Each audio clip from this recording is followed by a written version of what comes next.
in the rough. So, if I'm speaking, we have a performance going on, please try to pay attention. If I hear you, that's when you're doing wrong. Unless you have your hand up first. You have a question. You have a question. I remember that. Please, no guess, other than other actors. Okay. And no advertising, selling, or outside promotions. What we train you for is to do Tampa Film Network productions. That's it. We used to do classes that basically you can apply to anything, like audition classes, makeup, business, things like that. And that's obviously for you to go out and pursue your own acting career, which I want everyone to do. But as of late, what we decided to do as a filmmaking community, come on in, grab a chair. Oh, look at this. I found 2 open chairs. What we decided to do as a filmmaking community is, because some of the people who come to class and they're not getting auditions, they're not getting roles, they're not actually getting to act. So why don't we just put on our own productions? We train people to be in our production. So we didn't want to go wide, so we just said, okay, everything Tampa Film Network does now is for Tampa Film Network. So when you're here, you're basically guaranteed to act on film. That's what you also want to do. Okay? Now, once you have enough experience, once you feel like you have enough for your demo reel, then I feel like it's time to move on to the next level. And, you know, what's your voice? Go out, use your demo reel, get roles in Atlanta, Carolina, wherever else there is a surviving film market. But I feel like this is a great place to start, especially if you don't have any experience or any demo reel for yourself. You're guaranteed to get something. So yeah, that's why we don't have outside promotions. We will never ever charge you for a class. We will never ever allow anyone to come in and try to sell you anything. This is just something that we created for ourselves, by ourselves, by being here to our partner. So welcome to the team. Welcome to Tampa Film Network. Now, team rules. Basically, by being in class, you're part of the acting team.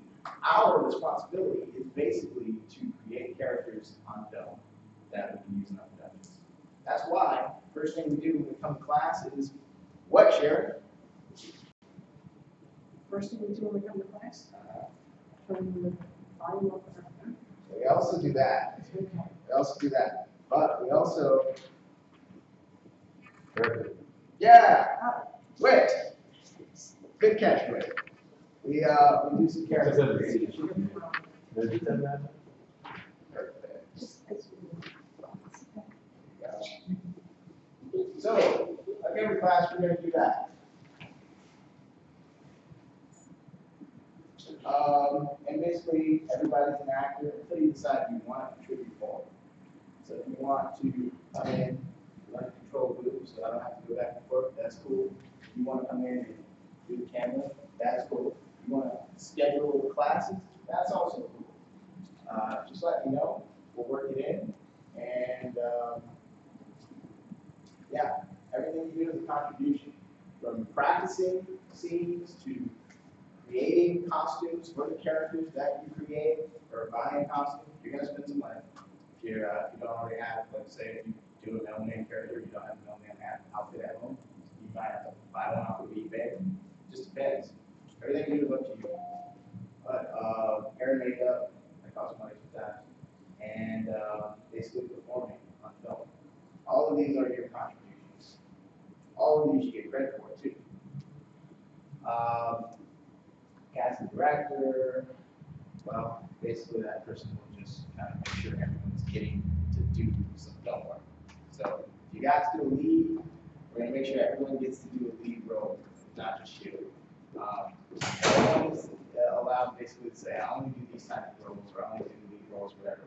Everyone's going to, go through the rotation. Lead, special, feature, extra. Anyone here who doesn't do extra, once we figure that out, you're nice until you do extra. All right. going to have questions about the rules. Excellent. All right, we all pretty much understand what Tampa Film is at this point. Just think of what we're doing here multiplied by how many production departments there are. So not just the acting team, there is a camera team, editing team, a podcast team. Watch the podcast tomorrow, I'm going to be on it, and June's going to be on it too. And there's other stuff going on too. But the theme is the same, basically offering free resources to ourselves so we can put on our own productions. So, oh yeah, this is important. Cancellation policy. We have to put this on its own page. Here's how it works. If we say we're going to shoot on a certain day, we ask you, are you available? Do you want to shoot this day? And you say yes. That is now considered a commitment. We're going to expect you to show up on that day and film at the time that you said you would be there. Now, if something comes up, the new Avengers movie comes out, and you decide you're going to go and watch that with your friends on the weekend. You say, I can't make it. I got this other thing planned. We say, okay, that's strike one. You get two of those. We basically figure most people have two emergencies, right? Everyone's going to have some kind of emergency that might prevent you from showing up at a time that you want to show up. But some people have other things that they want to blow us up for. That's not good. So you cancel.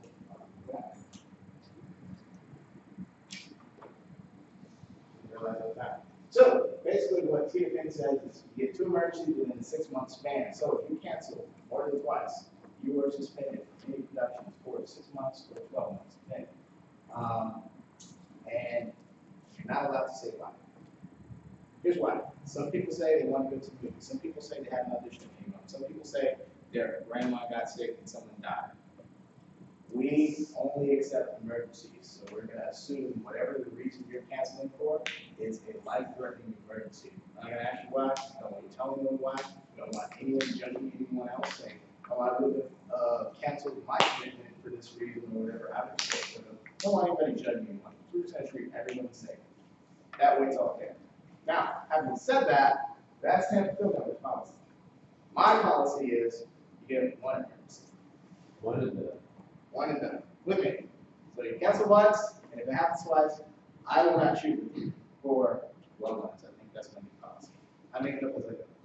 But Tampa Film Network is too, so that means you may not get to shoot with me, but you can shoot with somebody else. If somebody else is directing or running a set or something like that, you shoot with them. I have things to do. So I want you to know I'm very serious when you're on set of anything with me. So that's cancellation. Does anyone have questions about that? Excellent, excellent, excellent. Okay, resources as usual. We have a website, tampafilmnetwork.org. It's in our all things. You can get to information even faster if you just go to Facebook, type in Tampa Film Network. There's a group that has everyone in it, has like 1,000 people or whatever. But then the acting team has some group. So anything that concerns just us, the actors, we talk about those things in our own separate group, but acting team. And you'll notice when you start to type that in, oh, well, there's a podcast team that auto-populates this other team. Everyone's got to remove indicators too. You think it's your podcast listed up? Yep. Yep. So if you were to go here, for example, look at this, there's the acting team, editing team. You're going to see all, I think that will come up. Look at that, podcast team. Woo! Okay. Do it all.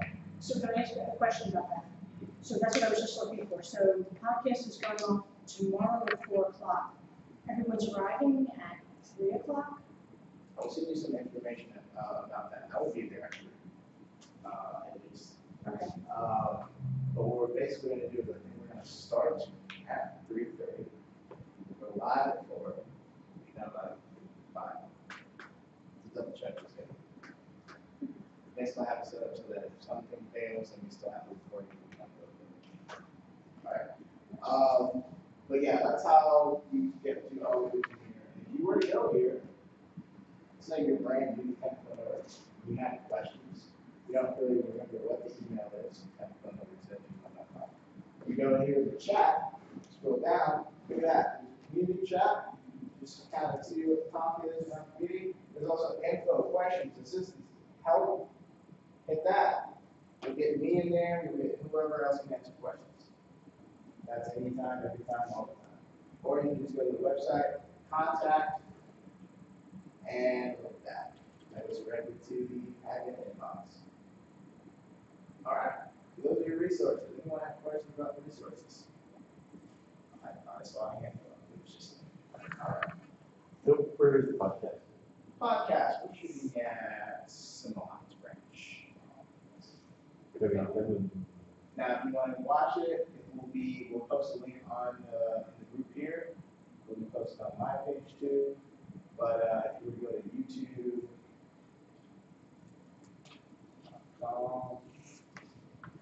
type in Camp. And if I understand correctly, the Seminole branch is the only branch, Seminole Heights Branch. Seminole Heights branch, is the only branch that you can do podcasts at. No, your podcast anywhere. We have a mobile kind of equipment set up, so you'll notice that it's kind of in different rooms sometimes. So this one was Kamari hosting, we as a guest there, talk about filming on smartphones. You go here, go to our channel. One of the sections is just the podcast. There we go. There's the latest one where we were reviewing the movie Bird Box with Tim Noah. That was fun. And then sometimes, for whatever reason, if the camera's not working, you'll just see the audio. But yeah, you'll see that sometimes the location will be changed for the same reason that it changed graphics. All right, let's see here.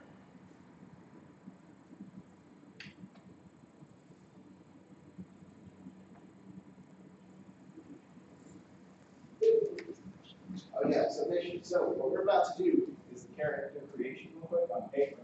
You can also go online to our website and do that from there. I'm going to collect the papers at the end of the class just to, by the way, that's up to you. I'm going to collect the papers at the end of the class just so I can put it in manually for people who haven't done it before or haven't got the habit of doing it.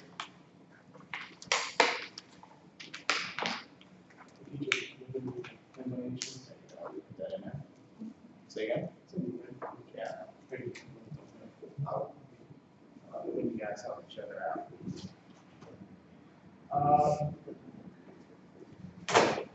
So in front of you,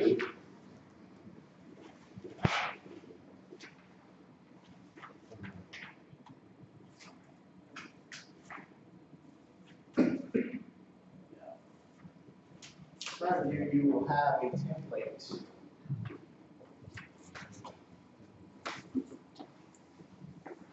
And as I was alluding to at the beginning of every class, we're going to create one character.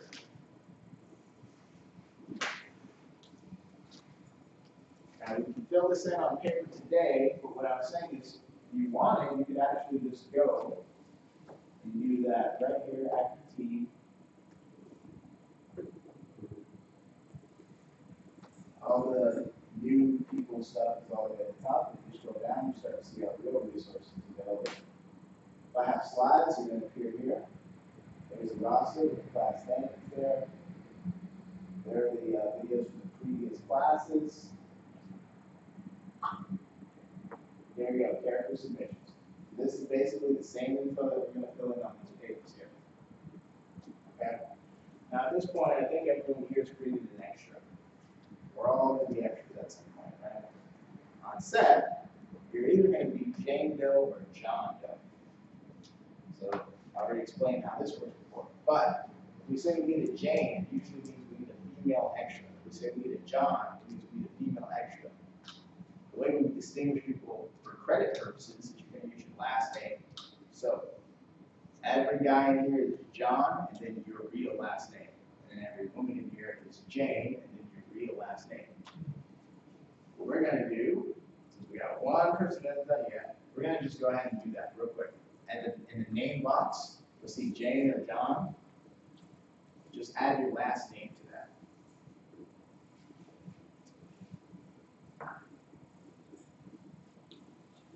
Rafiq, who are you as an extra? John Campbell. Campbell. Nelson. John Von All right. John. We got so many Johns here. We got a Jane. Jane Slack. There you go. Jane Muriel. Good. Jane Lewis. Good. Jane Day, Good. Jane Lewis. Go to Jane. Jane Lewis. Jane Lewis. Jane Warren. Good. See how simple that is? All right. Excellent. So now we have that. So on these papers, you'll notice all these other questions. Say again. Oh, do you want any extra? No, you gave her the. I'm gonna give you this. Yeah, yeah. I'll give extra. Here. Okay. Thank you. What else do I got? Oh, I do. There you go. Yours is black and white. Ooh. All right. So on the rest of these papers, you can see there's info, like how old they are, what are their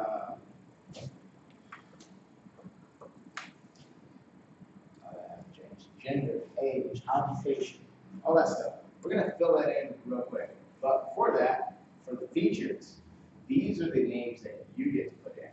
Feature, you do a real, not your real first and last name, but a character's first and last name. You have to make it up completely on the spot. What do you want to be? Some of us have wanted to have different names as we were kids. So you can do that, or you can just do a name and just feel like just make sure you look like a regular person. But come up with a name real quick for each character. First and last, please. They can have a middle name, but all we need is the first and last. Any name you want. You know what is to do a new one? I want you to do a new one. I want us all to get into the habit of doing this. Get into the habit. One of these characters is going to land, right? One of these characters is going to work. One of these characters could go viral on YouTube when we post the part big scene or one of our scenes that we shoot for our short films, because all the characters that you see on screen are the ones that the actors themselves created. Once you create a character, only you can play that character. Once you specify that you don't care if anyone else plays it, that character is for you. And you get the habit of doing this on a regular basis. You'll get better at it. You'll get more comfortable with improv. You'll get more comfortable with acting. And like I said, one of them will work. So it could potentially impact your career very positively. So first we go name. Then we go, what's the next one after that? Sources. Skip the source description for right now. What's the next one after that? Gender. Gender. By the way, don't care what you want to play. So if you're a guy who wants to play a girl or a girl wants to play a guy, either one want to play a trans character, that's fine. Play whatever you feel like you can play.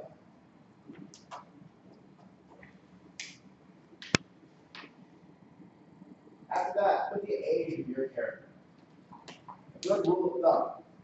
5 years before your real age, 5 years after your real age is going to be pretty much believable. You go outside of 5 years, usually that requires some type of makeup.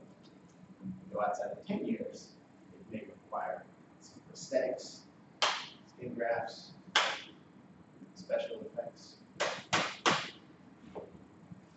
But nobody's going to question you in 5 years. Let me tell you this.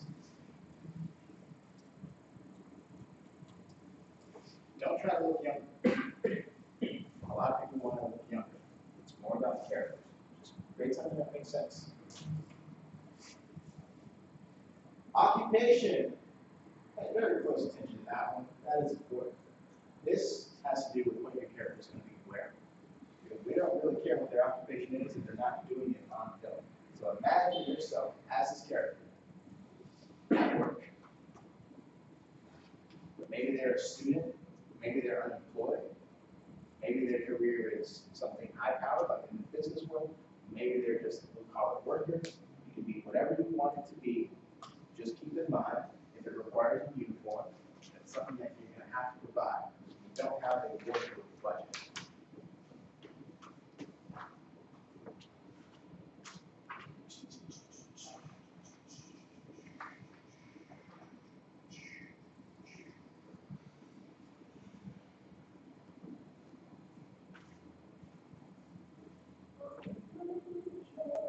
We can change it later, by the way. Oh, wait, we can't.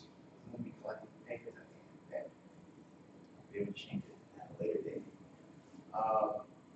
Who remembers the difference between an extra and a featured character? Just visually speaking. Extras usually don't have speaking roles. Usually.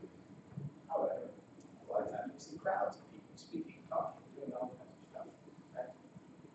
Featured versus extra. Extras are kind of like background, right? They're part of the set, just based on where the location is. They may be other patrons at a restaurant. They may be part of a crowd in a baseball game.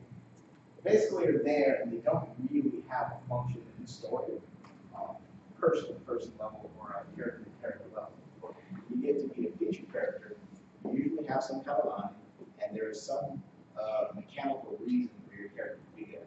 Whether they're delivering the main character their breakfast, and they ask them what they do for a living, that's where they get the info to the audience, that's a function. Whether they are just the next door neighbor to the main character, and they have some information for the police about something they heard the night before, maybe they just get 3 lines. But those 3 lines are very important for the story. They have some kind of story importance. That's the difference between an extra and a feature. So right now, remember, we're doing a feature. So you see that box that says object of desire? That is important. We want to know what it is this character wants just by looking at it for a second. Just by looking at Just by looking at it. So think of something that this character would want, that they're pursuing in life, that they desire. And just write that down. The simpler it is, the easier it is, probably the better. Maybe they want a motion at work. Maybe they want to be rich and famous. Maybe they just want to get married, kids, whatever it is. Write down something that you can see this person wanting. We may suggest a different thing at a time when we try to use the character, just for the purpose of the story, but usually we'll work with whatever you put down. So put something down, something to pursue, and there we go. What's after desire on your papers? Can't read the order on the paper. What's after that? Family, okay. We're going to skip family. Family doesn't really start to matter for featured characters, so we're going to go back up. There are some things that do matter for featured characters that are just as important for the main and supporting characters. Just as important for your featured character. That is actions and reactions. We're about to get into that. So, in that box that says source description, you're going to put this down. We're going to write down 3 actions that you can envision this character taking in order to get the thing that you just wrote down that they want. 3 actions. 3 things. Here's an example. Basically, you're going to need to write this down as a verb phrase, which if you remember language arts from 4th grade, we call them gerunds. So I have a character who's a very cerebral person, and he likes to argue his way into anything. So I can envision my character arguing to get what he wants. I can envision him selling people his ideas. But because he kind of has a dark, mean streak, I can also envision him threatening people to get what he wants. Blackmail.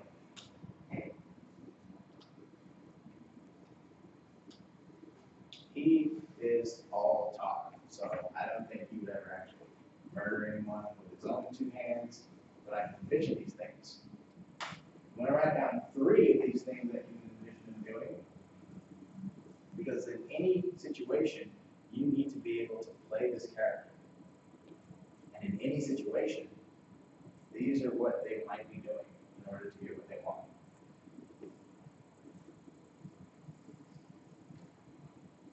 Question? I have a question. Okay, so here. So, Right. option desires are here. Oh, going to put that in the source description. Yeah. So right now, 3 of those actions, the actions that you can see them doing. And this is kind of how you're able to use these characters in whatever situation. Some acting disciplines will prepare you for roles by saying, be this character up there. Right? We'll say, go to the mall as the character.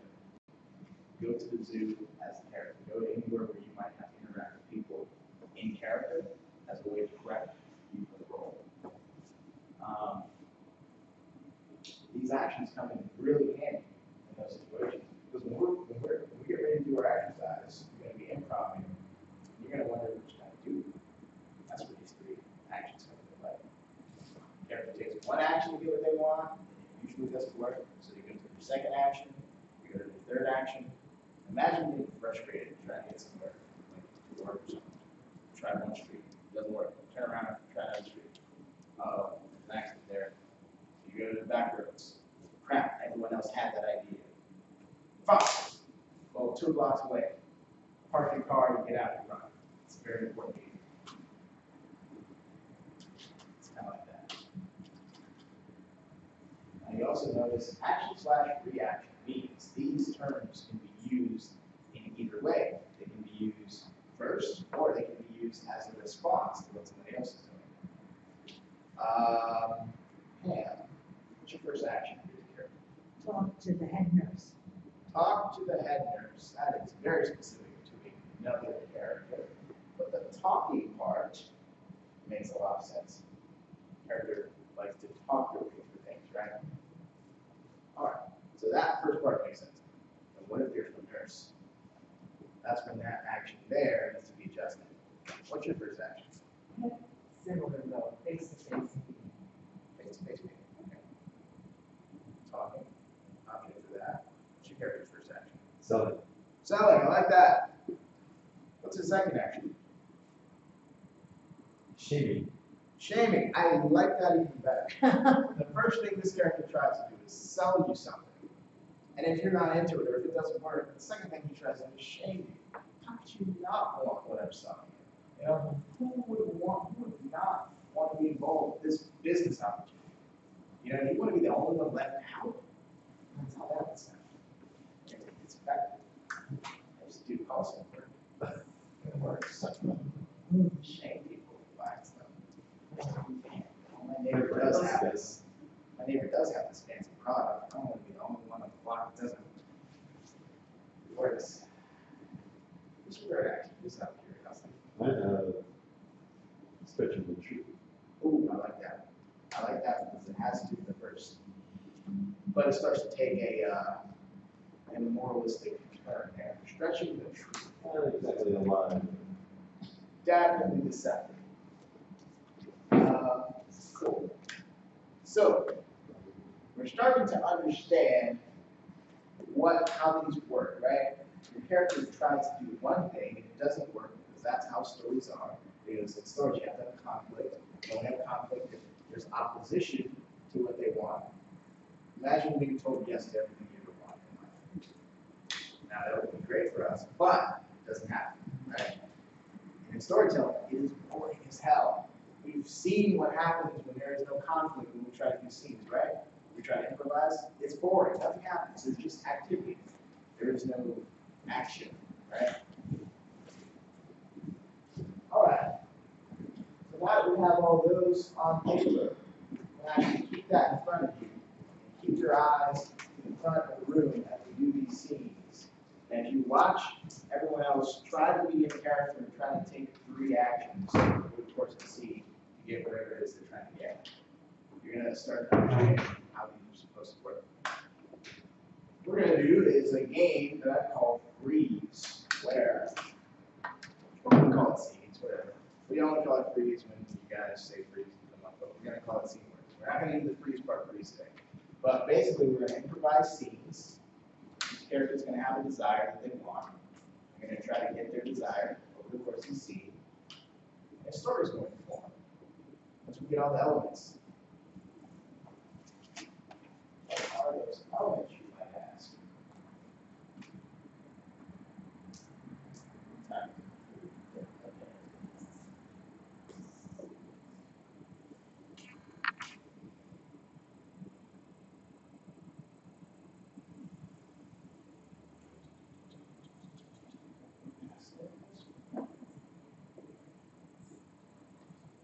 Actually, I should go with this. Okay, so we're about to start some real fun class. We always do this in the beginning, right? Eventually, we'll get to the point where we're just going to come in, we're just going to do it automatically. By the time I start class, this part will already be done, and we can start the teaching part. But I teach classical acting, which means it's not internal things that I'm asking you to do, right? If I need you to cry, we'll just put some water in your eyes. We're actually need you to summon up memories of tragic parts of your life to stimulate the performance. We need things that are repeatable, we need things that are communicatable, between you and the director.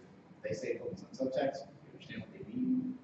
So that's the classical part. It's very specific techniques, right? I focus on show, don't tell. That means is showing after the storytellers what they show. So we're not going to be explaining every story to the audience. We're not going to be spoofing and stuff. We're not going to overact or indicate. We're not going to force exposition into dialogue, right? And we're not going to be putting too much emphasis on memorizing lines, right? We have scripted work. We don't really care about the lines. We care about the subtext, right? It's not the text, but the subtext. Not what you say, it's why you said it. If I tell you why you say something, you can think of 10 different ways to say what it is you're really trying to say. If I tell you this is exactly what the character says, here, there's only one way to say it. If you can't remember it, you can't remember your lines, guess what happens when we're trying to film? You freeze up, you don't know what to say. You say, what was that line? We don't need that. We need people to understand what the line is for.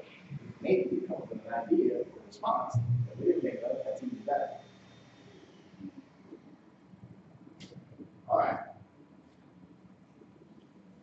So I'm going to teach you to act from the inside out, which means understanding the motivation behind lines and not just the lines themselves. Focusing on subtext versus text. Focusing on what the characters desire. Right?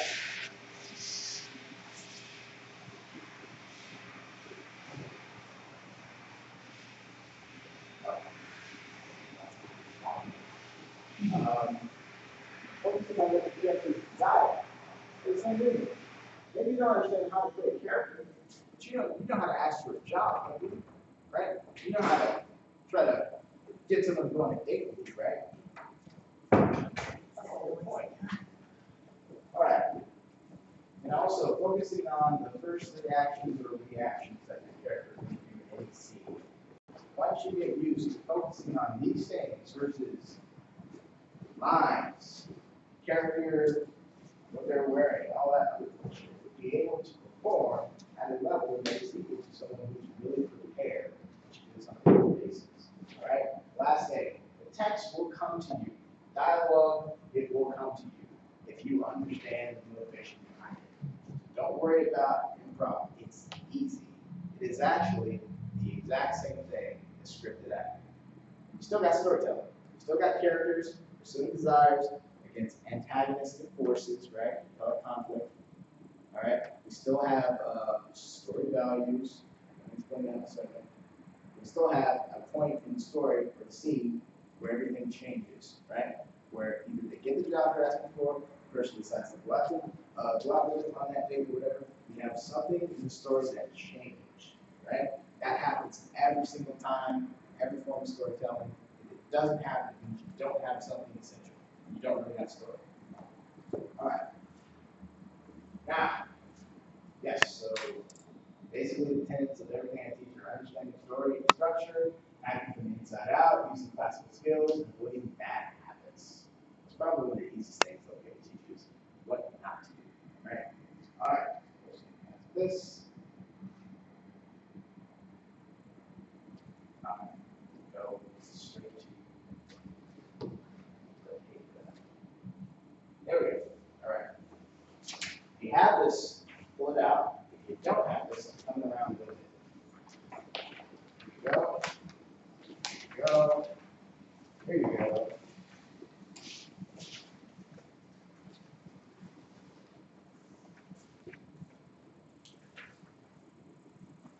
There you go.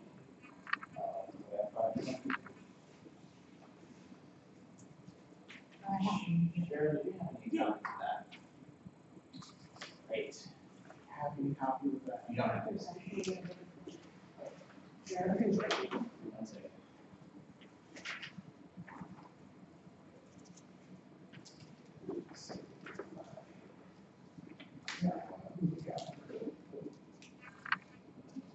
Taking it in.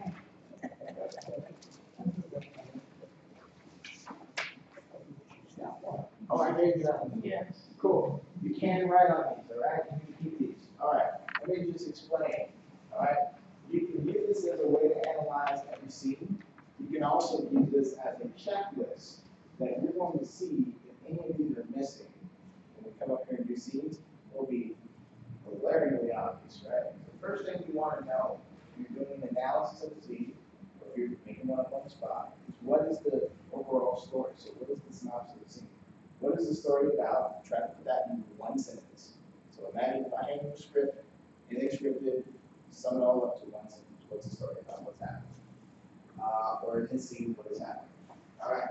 Second part, the characters. All of them, not just yours, but every character in the scene or story. What are the characters pursuing? What are their desires? You have to have characters that are pursuing things, that want things, right? Conflict.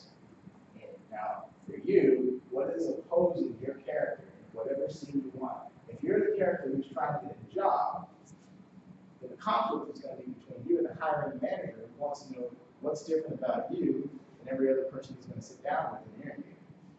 How is he going to give your character the job they want? Okay? Or ask yourself the question, what is opposing my character and preventing them from obtaining their desire? So we've got to have a conflict. Values at stake, that one's a little bit trickier. Okay. Values are, for everyone, whatever that is. I have qualities of human experience. Excellent. Qualities of human experience. Here's an even better explanation that comes directly from our reference. So, here it is. Now we have one textbook for class, or for Tampa Film, one that everyone uses. It is called story. So if I reference something, or say a term, or say something that you don't quite understand, what you can do is pull this up, you'll have access to it, and go to that section about it. On your computer, Control F. And what did I just say? Values. So I type in values.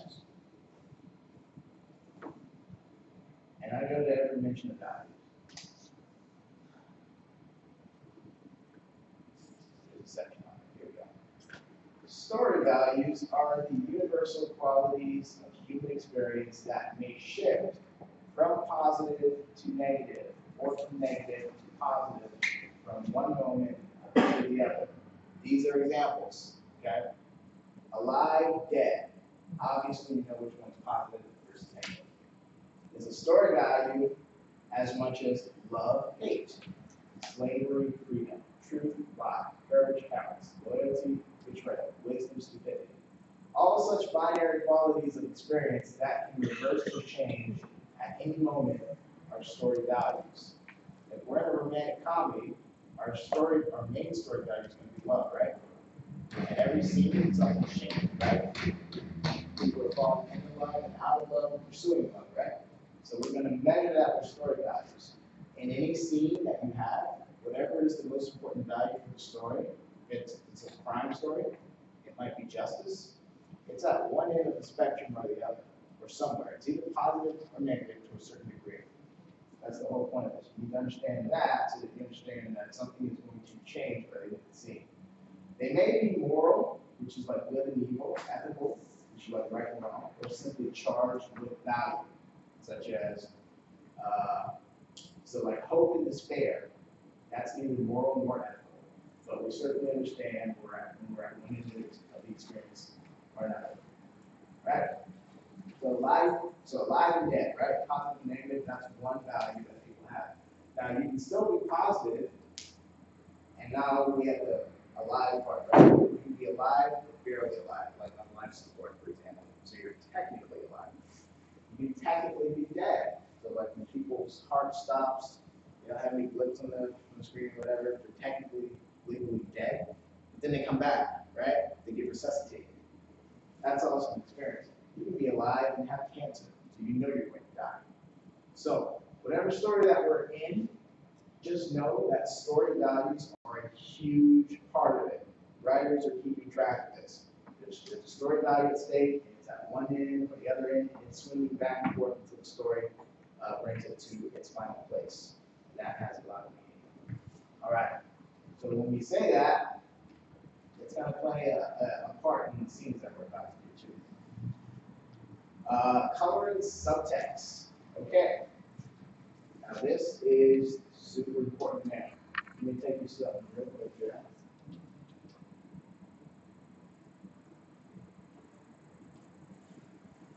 Some of you guys have never actually picked up a script and tried taking notes on it, right? What would you try to observe? Let's see here. What was that script called? Change. You guys remember that Joanne or Angelina Jolie movie? She's playing the woman who lost her son back in the 40s or whatever, and then the police found her son, but it wasn't really her son. And there's some scandal or cover-up going on. It's,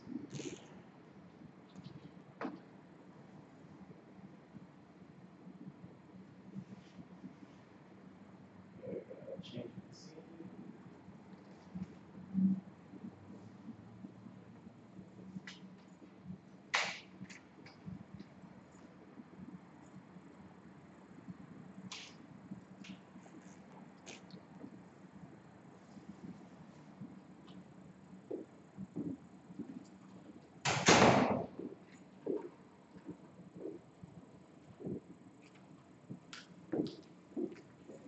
I'm try to do this in 13 minutes.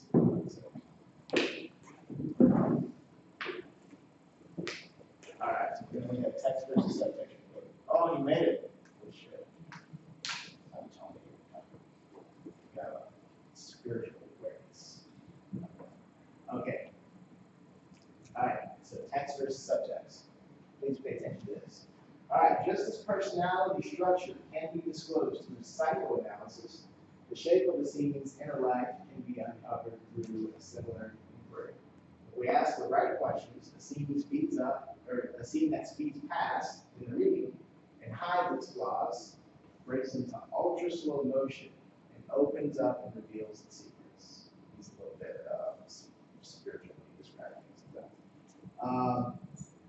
So basically, part of this is directed at writers. Let's go down to text. Text means the sensory surface of a work of art.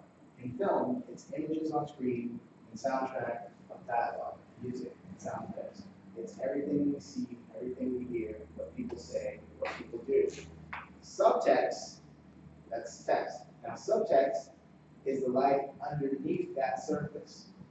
Thoughts and feelings, both known and unknown, and hidden behavior. Nothing is what it seems. This principle calls for the screenwriter's constant simplicity of life, and also the actors. So in other words, nothing is as simple as an actor delivering lines, right? There's always motivation and reason behind an actor delivering lines. Yeah, grab a chair and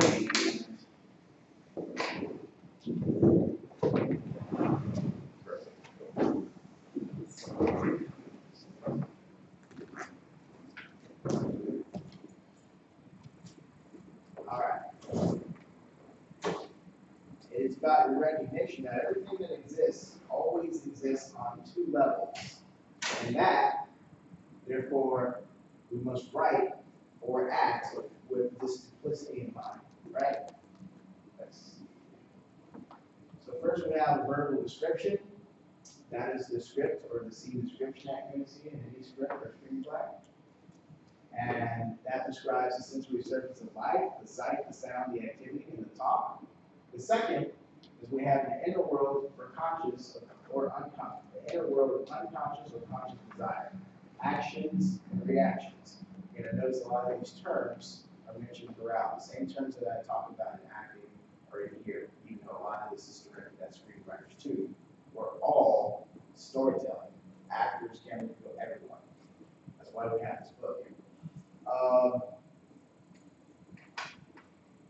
So, the inner world that will let you understand the unconscious desire, action, reaction, impulse, and ID, genetic and experiential imperatives.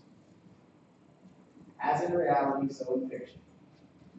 We have to feel the truth of the living mass, the actual thoughts and feelings, the characters behind what they're saying and doing. There's an old Hollywood expression that goes, if the scene is about what the scene is about, you're in deep shit. It means writing on the nose, or writing dialogue or activity in which a character's deepest thoughts and feelings are expressed by what the character actually says and does. Writing subtext directly into text. All right, so that's basically what you're saying. That's telling you about explaining something to people. Let's go to the actors.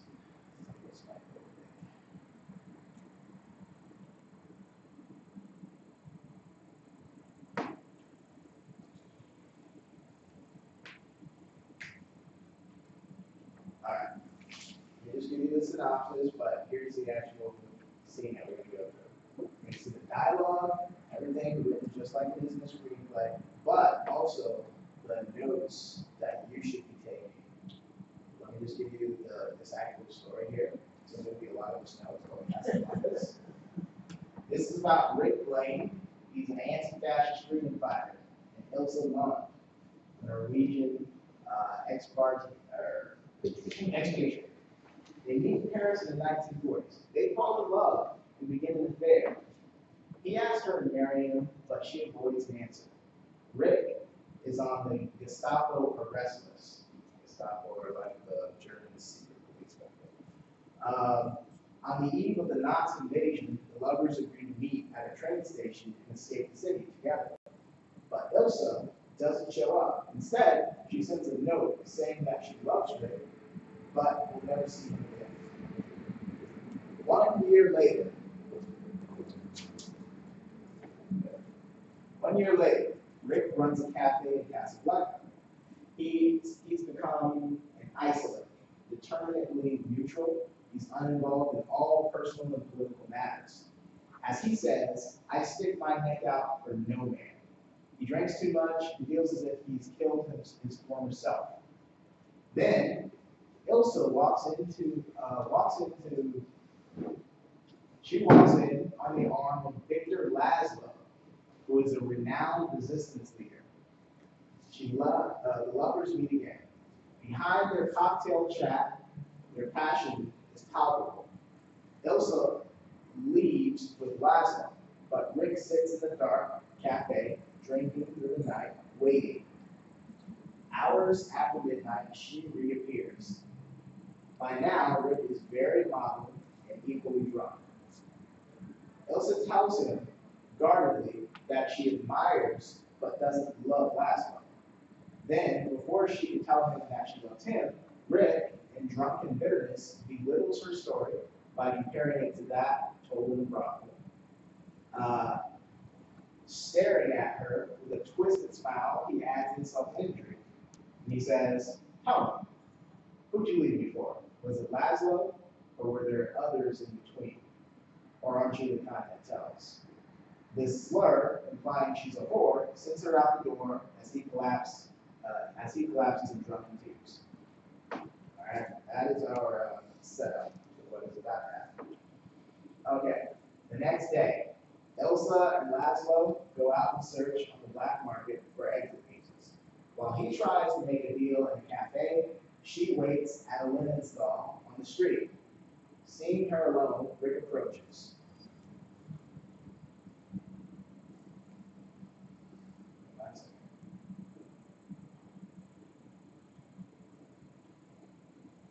Okay, so part of this is a little technical, but so Rick is going to initiate the scene and he drives the scene. Despite the conflict over the pain he suffered since she abandoned him in Paris, and the anger he suppressed at seeing her with another man, Rick's desire is clear to win Ilsa back. So we understand this character's desire, right? What they want. Okay. His source of antagonism, the conflict, is equally clear. Ilsa, her feelings are very complex and clouded by mixed emotions of guilt, regret, and duty. She loves Rick passionately and would go back to him if she could, but for reasons only she knows she can't. Caught between irreconcilable needs, Ilsa's desire can be phrased as to keep her affair with Rick in the past and move on with her life.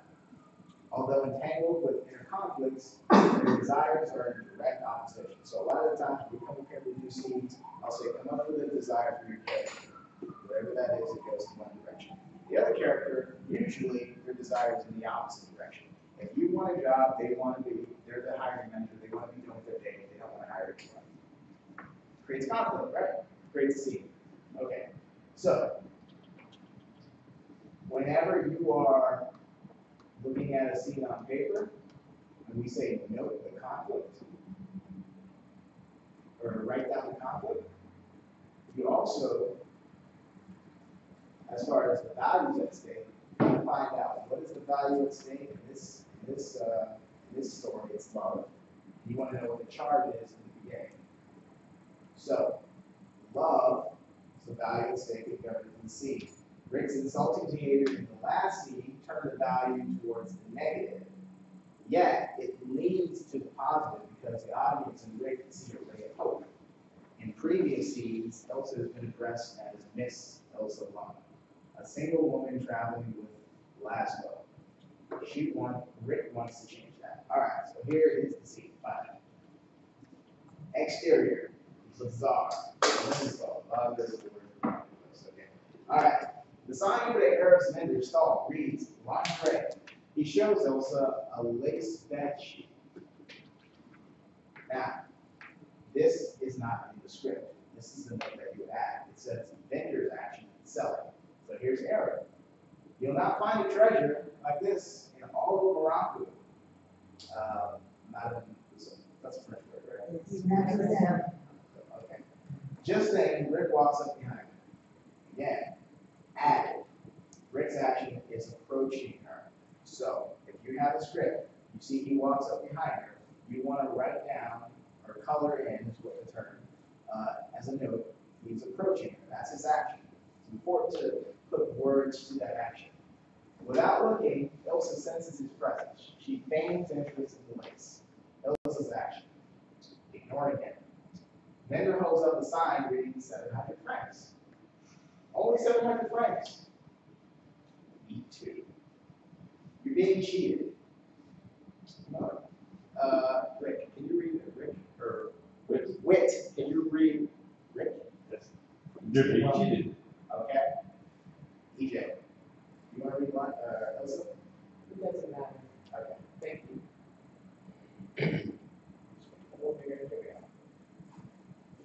Elsa's reaction is rejecting Rick's advance. All right, so when Ilsa away from Laszlo, Rick's first task is to break the ice. No easy task, given the recriminations and angry emotions from their last scene. His warning seems to insult the Arab vendor, who takes no offense at all. But in the subtext, it hints at more, her relationship with Laszlo. All right. Beat 3, beats, you'll see all these as pieces of the scene, right? All right. The ladies and friend of Rick's. For friend of Rick's, we have a small discount. 700 francs, did I say? Pulls up the new sign. You can have it for 200. I'm sorry, I was in no condition to receive visitors when you called me last night. So his action is apologizing. Yes, It doesn't matter. her second reaction is rejecting him again. Okay? So sometimes you have an action that repeats. You say rejecting him the second time, the third time, whatever it makes for the scene. For special friends of Rick's, we have this special discount. He replaces the second sign with a third sign, reading 100 francs. So Rick's protective action in the first beat comes naturally. The apology in the second beat is more difficult and rare. He masks his embarrassment by using an excessive formality to make light of it. Ilsa is unmoved. Part 4. Your story left me a little confused. Maybe it was the work of So his action there is, excuse me, he's blaming it on the food, blaming it on the alcohol. I have tablecloths, some napkins. Thank you. I'm really not a these. Ilsa's reaction there is called rejecting Rick for a 4th time. Only one moment, please. The Eric Bender enriches the scene in a number of ways. First, he opens it on a comedic tone and a counterpoint to a dark ending from the previous scene. He sells lace, which adds connotations of weddings and sexual activity upon Rick. Most importantly, however, he tries to sell Rick to Ilsa. The vendor's first line declares Rick is a treasure. To demonstrate the power of Rick, the vendor drops his price even more for friends of Rick. And then, hearing something about last night, the vendor cuts in even more for special friends of Rick's. Okay. This is followed by Rick's second reference to his drinking, as he tries to make this take the blame for his insulting behavior. Ilsa will have none of it, and yet she stands and waits, and it's safe to assume she isn't waiting to buy lace. All right. Everything I just said is not written anywhere on this script. All that is how you interpret subtext. All that is what's not written in, but something that you should be understanding. The only way that you're going to make sure that you understand this and not miss any of it is to break it down into little pieces and ask yourself, what does this mean? Why is this here? Why did she do this? Why is she still waiting even though she's not interested in buying lace? All of this stuff is in there. Now the writers don't explain that to you. I thought it was also a good example of the featured play is brought. Was what you said, the 3 breakdowns. Yes. So the featured player Yes. in that scene was the vendor. They're very important to the scene Exactly. in getting that power status of Rick. And so that was interesting. Exactly. That is a featured character's role. They have some function in the storytelling. And in this case, they're there for comedic relief, but also it helps the audience understand kind of the relationship between those and Rick more. Friend of Rick, special friend of Rick. All that information is put in there, and it's hidden. It's like special effects that you don't want to stand out. That's how you know they're good. All right. So keep in mind, if you get a script from Tampa Film Network that is written, it always has all of this in it, even if it's not written down. So look for subtext. All right, the 5th beat or the 5th part. Now, what makes these separate beats is when the behavior of both characters change. It's not ignoring for the 4th or 5th time, it switches to something else. So you'll see that in beat 5, something different should be happening here. All right, so a small silence as she pretends to examine Lily's goods. why did you come back? Tell me why you ran out of me at the railroad station. So Rick's action is getting his foot in the door. Yes. Elsa's reaction, opening the door a crack. He's trying to get a conversation going. He wants to open the channel. So that's what they're referring to. So after hearing no 4 times in a row, Rick wants her to say yes to anything. So he asks that question, which supplies its own answer. Her quiet yes opens the door, keeping the chain on, perhaps, but indicating she's willing to talk. I guess that's a reference to, remember when doors have those chains outside? So she's opened the door, the chain is still on. She's not going to let anybody in. All right. All right, Rick. Well, you can tell me now. I'm reasonably sober. So his action there is getting down on his knees. That's how they describe it. I don't think I will. A reaction, asking for more. Okay, now keep in mind, when I told you guys to write down action reactions, I said they have to be verb. I said they have to be verb phrases. This is a verb phrase. Getting down on his knees describes an action the same way a verb, like running or walking or anything does, but it gives you a little more room to be descriptive, right? Sometimes it's hard to describe an action. You need to write down something like getting down on his knees in order to describe something like he's just trying to split the door. Oh, that was literally one of the other descriptions. Okay. So, the taciturn Rick insults himself over his training for the third time. In tough guy talk, this is Betty. And it works. Elsa demurs, opposing him in a mild, polite way, yet continuing her lace-buying guise. To paraphrase the subtext, that begging was nice for a change. Could I hear a little more, please? Now we're going to beat 7. Why not? After all, I was stuck with the railroad ticket. I think I'm entitled to know. All right, now this action is different. It is called guilt tripping her. Right? Guilt tripping is something I use a lot. Ilsa. Last night I saw what has happened to the Rick I knew the parents like to tell him. He understood, he understands. But the Rick looked at me with such hatred. So Ilsa's reaction, guilt tripping him back. All right, so she's like to play that game. So these two people have a relationship. Each one of them feels like the injured party. And each one of them knows the sensitivity of the other so well that they can hurt each other with ease. Beat 8. I'll be leaving Casablanca soon. We'll never see each other again. We knew very little about each other when we were in love in Paris. If we leave it that way, maybe we'll remember those days. Not Casablanca, not last night. Basically saying every little memory I had of you was a good memory. Let's leave it there. Let's not remember the argument we had. And that is described in the notes as saying goodbye. That's what that means. Rick simply stares at her. So he said nothing, he just stared at her. So we write down in the text, or in subtext, refusing to react. So in the subtext, Ilsa's kind, forgiving prose is a clear goodbye. No matter how well-mannered, no matter how much her language implies her love for Rick, this is the kiss-off. Let's be friends, let's remember the good times, and forget about the bad times. Rick will have none of this. He reacts by refusing to react, for ignoring someone's action is, of course, a reaction. Instead, he starts the next beat. So,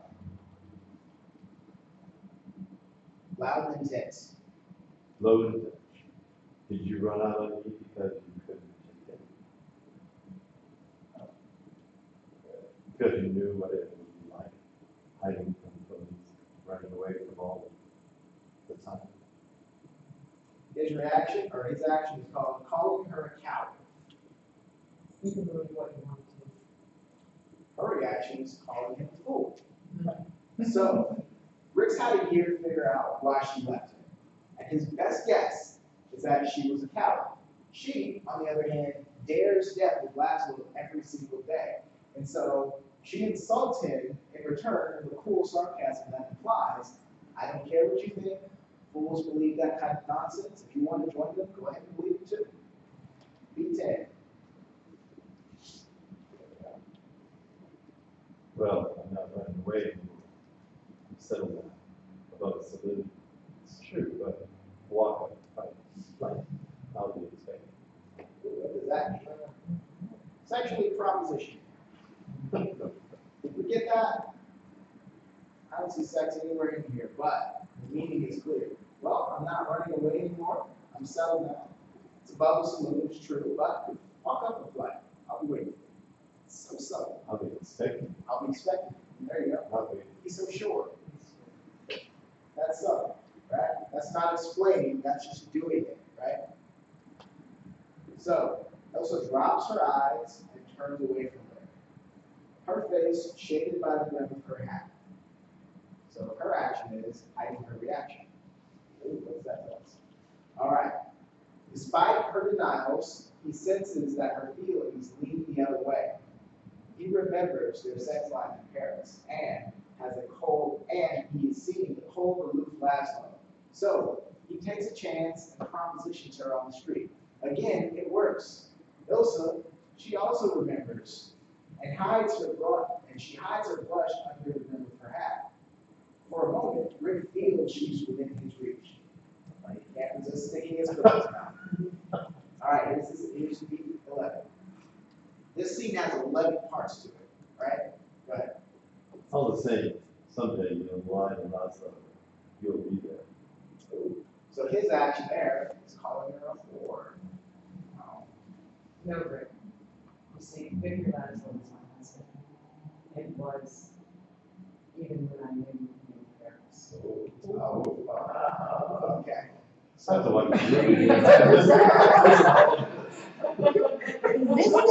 Wow. So at this point, the audience did not know that at all. So we call this crushing him with the news. With dignity of voice. So with dignity of voice, Elsa walks away. She leaves him starved. He stares after her. Rick can't contain the pain caused by Elsa's abandonment. As in the climax of their previous scene, he strikes out with a sexual slur, implying that she will betray Laszlo to come back to his bed. Called the slut for the second time in a row, Elsa reaches back for the hardest thing she has and strikes back at Rick with the hardest thing she has and strikes Rick with it as hard as she can. Notice, however, that this is a half truth. She didn't add that she thought her husband was dead. Instead, she leaves a terrible implication in her wake. So she didn't know her husband was alive at the time. It was an honest relationship that she had with him. Since the year came, and when she found out he was alive, and that's why she's back with Laszlo. But she knew the truth. The audience now knows that that was the case, but she left that part out. The audience will know that she's leaving that part out. The only one who doesn't know is Rick himself. All of this is in the subtext. Every last word. So, she was a married woman who used Rick in Paris, is what he's thinking, and then walked out on him when her husband came back. Therefore, her love was never real. We know that the subtext has the opposite, or we know from the subtext that the opposite is the truth. But Rick is devastated. All right, so the central plot turn. One second, make sure this is digest. Okay. So you understand there's central plots and kind of side plots with side characters and stuff. All right. The author, when they're writing, excuse me, Yes. the author, when they're writing this, doesn't go into the subtext. They're just writing it. And we're overanalyzing it after the fact. Aren't we? Not us. The audience will, not us. I'll show you why in a second. The central plot turns sharply from hopeful positive to a negative at the darker depth than Rick could have imagined. For not only does Elsa make it clear she doesn't love him now, she implies that she never did. Her secret marriage turns their Paris romance into a sham and turns Rick into a couple. All right, so if you were going to break this scene down just by action reaction, what happened from top to bottom? This is what it would look like. Part one, approaching her, ignoring him. Protecting her, rejecting him. And then we have the part with the accelerant too. Apologizing, rejecting. If you were to just highlight the parts that your character has, you would start to see a pattern. You would start to see a part of their personality, a part of who they really are. As you see the types of things that they're willing to do. So he's kind of more the aggressor in this. He's approaching, and then he's protecting, then he starts apologizing, he starts excuse making, then he wants to get his foot in the door, then he starts to get down on his knees, then he starts guilt tripping her. Then she says goodbye, but he refuses to react. He calls her a coward, she calls him a fool. He sexually propositions her, she hides her reaction. He calls her a slut, even though he didn't need to. And then she destroys his hope. Gives you the news that she's married. That is the scene. Break it down. It's 11 parts, or beats.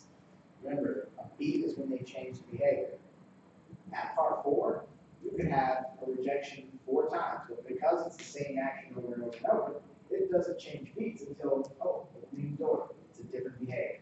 It's the behaviors that determine if you're in the same beat or a new beat. If you come up here and you start doing the scene and I say, move to the next beat, what I'm actually telling you to do is change your behavior. Try something else. You trying to explain the situation to the other character is not working. Don't try to keep explaining the situation to the character. We got that part. We got it. We got it on film. Give us something else. All right? Now show us what it looks like when your character starts threatening the other character to do what they want. They start blackmailing. Go to your second, third, or fourth, or fifth action. All right. So that's what we need when we say subtext. Color it in. Write it down on the script. Just write it on in. And then the last part of this is locate the turning point. The part when everything changed. We pretty much understood when everything changed. That scene right at the end, when she gave him the news that she was married when they had romance in Paris. That changed everything. That means you don't have any hope. You never really did. You only thought so. I used you. So now their love went from, oh, it might be positive, all the way to negative. That's it. And that's where we're looking at story value and when it goes from positive to negative. All right? So, Cam asked a really good question about, well, after the fact, kind of overanalyze it, kind of, we almost say it's subjective. Let's look at our short film real quick. Time for 417. Okay. Let's look at short film difference. All right. This is the documentation. For those unfamiliar, a documentation exists for every single project we do. Anything that's written down. What it means is it's a list of things that have to be done by everyone involved. And every project, it's the same empty list until everyone starts to fill it in. So, if you were looking at Good Friends, you start to scroll down. Here we go. Skip that, so that's here we go. All right. So, like I said, acting team, right?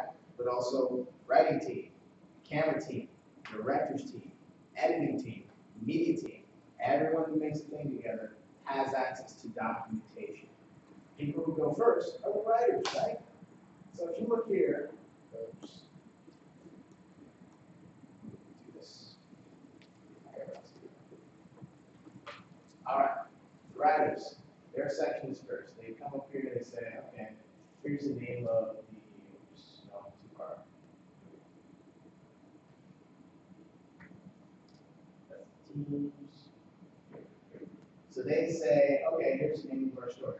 Here's the premise of the log line. These are the genres that are involved in the story. Here's the themes. It's about friendship. Here's the subject matter. The message of the movie. Then we go to the next section. They put it here for you to see synopsis, an overall summary of everything that happened in the story.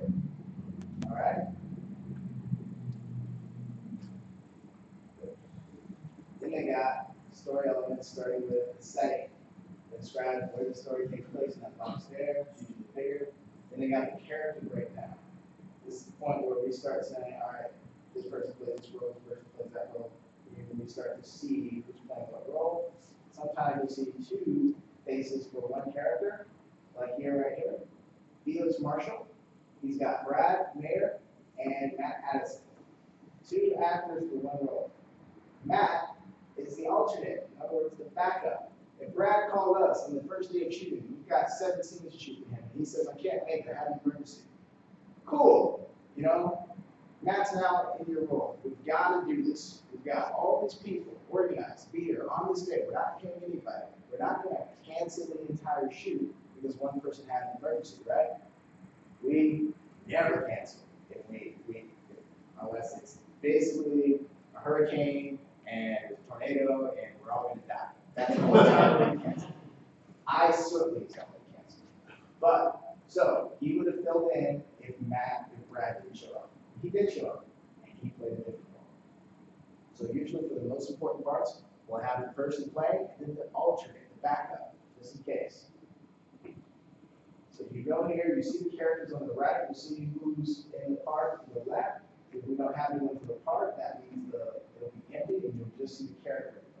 But the writers put in who the characters are, and just some details about them. Usually you'll do more work on that than they will. And then some characters are just, as you can see, there's nothing here for their name. That means they're extras, right? Then they've got a box that describes the conflict. There's Johanna versus Felix. There's Johanna versus Felix versus Felix boss. Beatrice versus Tony's coffee shop. There's characters who are not the main characters who have beefs with each other. You see what I'm saying? They describe every conflict that happens in the story. They have story values, just like we read about in that book Story. They've already read it. It's a requirement for everyone to understand. So they've got courage and cowardice as one of the leading values, and then loyalty and betrayal, which is about friendship. Right? Then you go down, they've got plot points. Look at this. They got the story broken down into these are the plot points that are part of the incitements, which made the story. The progressive complications. Things just get worse and worse and worse. This was a crime story. And then the crisis. The main character had to make a huge decision between doing one thing or another. And both was going to cost them. And then the climax. And then the scene that has the most action. And then the resolution that happens at the end. They got every part of the story in there for you to read. The best thing about this, other than that you have access to it too, is if you're new on the project, you're coming in on day 23 out of 30, you can go back, see what decisions have been made up to the point that you're at, and get an understanding for the direction of the project to that point. Story values are in there, alive death, friendship enemy, innocent guilt. Then, like we were just going over with the Casablanca scene in the book, we've got a breakdown of everything that's happened in the first scene for a short film. Because working, and then the world interrupts her, so she's sometimes. And then begging for help, and then ignoring him. Raising the stakes, ignoring him the second time. Guilt tripping her. All this stuff sounds very familiar, right? Those are action reactions. The actors are aware that every time they write an action or an activity or a line of dialogue, it means something. They're writing from subtext out. They're writing from the inside out in every story. This is, Question. oh, this is 14. This seems to me very academic, like a student in college and learning the skill. That if I was in a professional shoot, I don't see that. I don't know, because I have never been.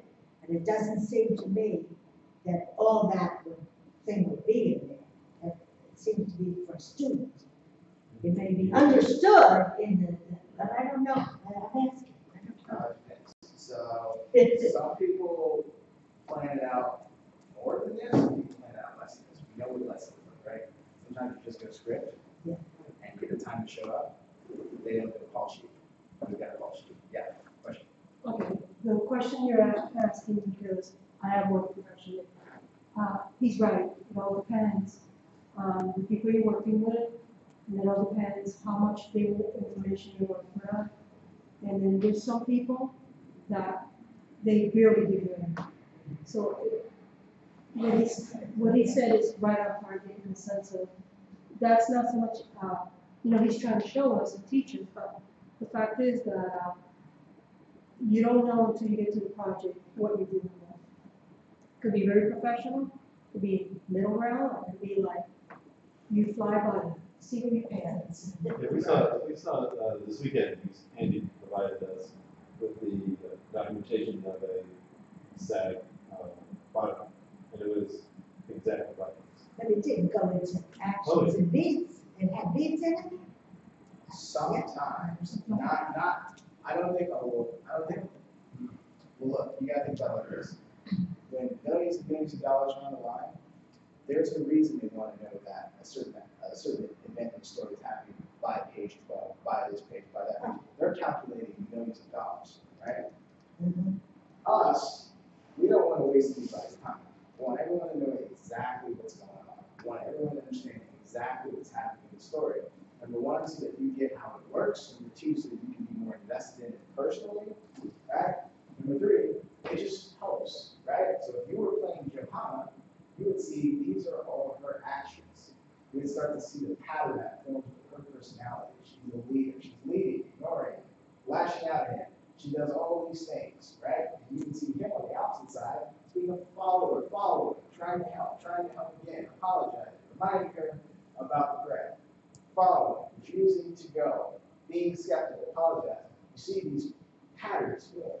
This lets you know we put a lot of thought into these stories, so they're not going to suck. You don't ever have to worry about, well, I'm doing my work today. Think of it like this. It's a Tampa Film Network quality standard thing. Yes? So I want to interject, what a lot of times actors don't understand is that all this background work, all this framework has been done. And I've been on independent movie sets where people begin to argue with the director. Well, don't you think it would be better if we did it like this and did it like this? And it's like, do you know how much work went into this? Like, shh. Like, they've got it all figured out. You just don't understand what they want. So, like this is good because like a good director will, for the most part, have an understanding of what, and we're hired as actors to come in and do our job, do our piece. Yes, outside of Tampa Film Network. Inside, we're basically saying we want everyone to know what we're doing at all times. We want everyone to have an idea. Yes? And as being on the side of the writer, it's called Bible, by the way. When you write a story, you write a script, you gotta write the Bible. The Bible basically is all your character breakdown, why, where, and how come they became the person you're seeing at the beginning, the middle, and the ending. And then all the stuff that you see here, that is all done when you're writing a script. Because when you go to pitch a story, you gotta give them the reasons why these characters are the way they are. So in the industry, they call it Bible.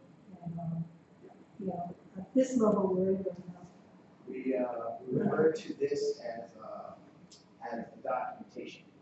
This is kind of like just so it's a way of communicating, because sometimes, or actually with our system, you will find you have a bit more creative involvement than normal, right? So, like when I was saying to you guys, we're designing these characters, we're going to collect these, we're going to use these to create stories. So a lot of the decisions you make about what this character would do in this situation, in that situation, or whatever, sometimes I'll have questionnaires. Like, if your character was in the room, there was a brick, a knife, a rope, which one would they grab, and what would they try to do? We'll take that and be like, oh, that's interesting. Put this character in here. This is what they do. And you're going to do that. And it's fun. But basically, yeah, every scene has a purpose. Every part of every scene has a purpose. So this is just so you can see that it's there for you to see what notes were there and what they were thinking, and how would you do your work too, as far as prep. There are some things that don't pertain to you, like the gear. The decision about what cameras and what lenses and stuff will be used, that's for the camera team. So every team has got their place. They've got the ability to go in and edit the parts that have to do with them. We've got the ability to go in and edit the parts that have to do with us. Namely, just basically who's playing each role. And then you can see like the locations and things like that. Alright, shot list and all that stuff. Now, all the way at the bottom, always, is going to be the actual script. All the way at the top, you have the table of contents. So if you want to go straight to the script, I can just click one of these. Go down to scene level. Cool. This is live. So the writers who are putting in the stuff can change this, and everyone gets to change it immediately. Right? So I'm just showing you that's what we have. There's no guesswork when it comes to subtext. It's usually pretty well designed. So if you feel like you want to know if you're right or wrong, you can always go here and see, hey, this is the subtext they have in mind or not. Sometimes you may suggest a change that makes more sense. Always look for that. Okay. So back to this. Applies to everything, scripted and non-scripted. Now, we're finally going to act, right? Ready to perform. Let's sit down, learning a lot. I don't expect you guys to do it all in one sitting, but it does start to sink in. You will find your way, and you will see very, very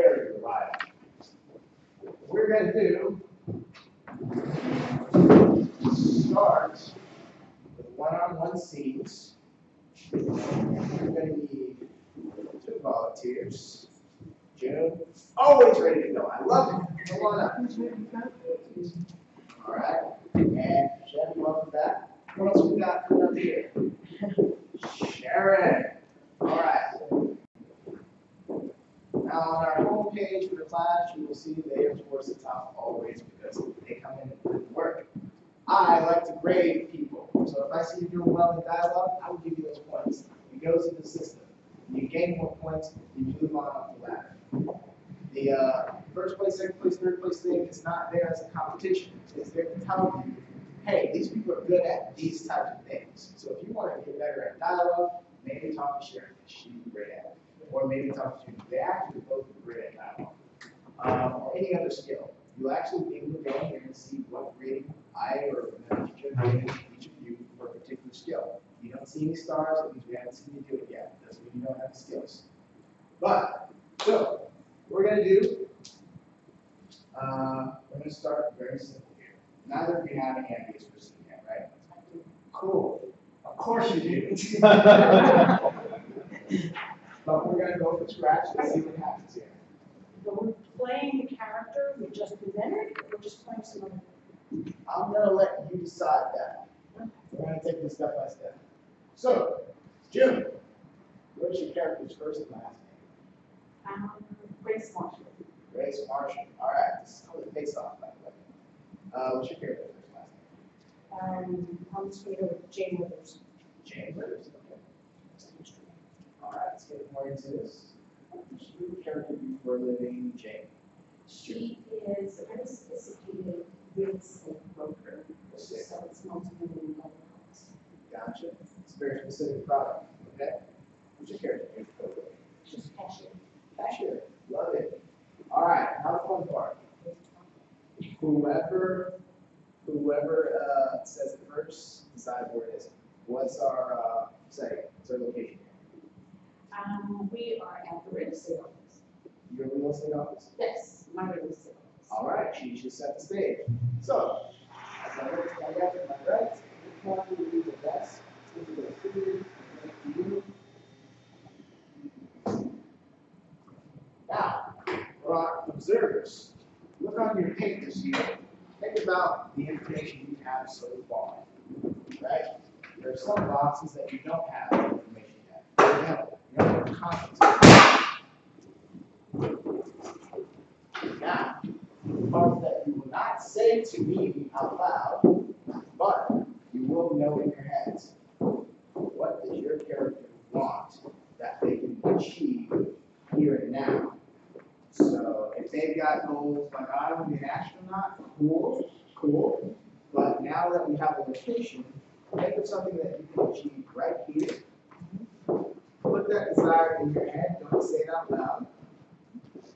And you're going to pursue that desire over the course of this scene, which is going to last about 4 or 5 minutes. Okay? Now, this is improv. That means they don't have any scripts or dialogues to go by. They're only going by the knowledge of who their character is, what they do for a living, and what they want. If you don't have that, or if you forget it, you don't have, let's say, you know what their character wants, you don't know what your character wants yet, you know that you need to create conflict, so whatever they want, create an opposition to it. In other words, if she wants A, you want the opposite. That's an easy way to create conflict. But we got to have conflict, or else we're going to see a scene where nothing happens, right? So we're ready to go? Excellent. You guys need anything else for a second? Cool. All right, we're about to get started. We set it console.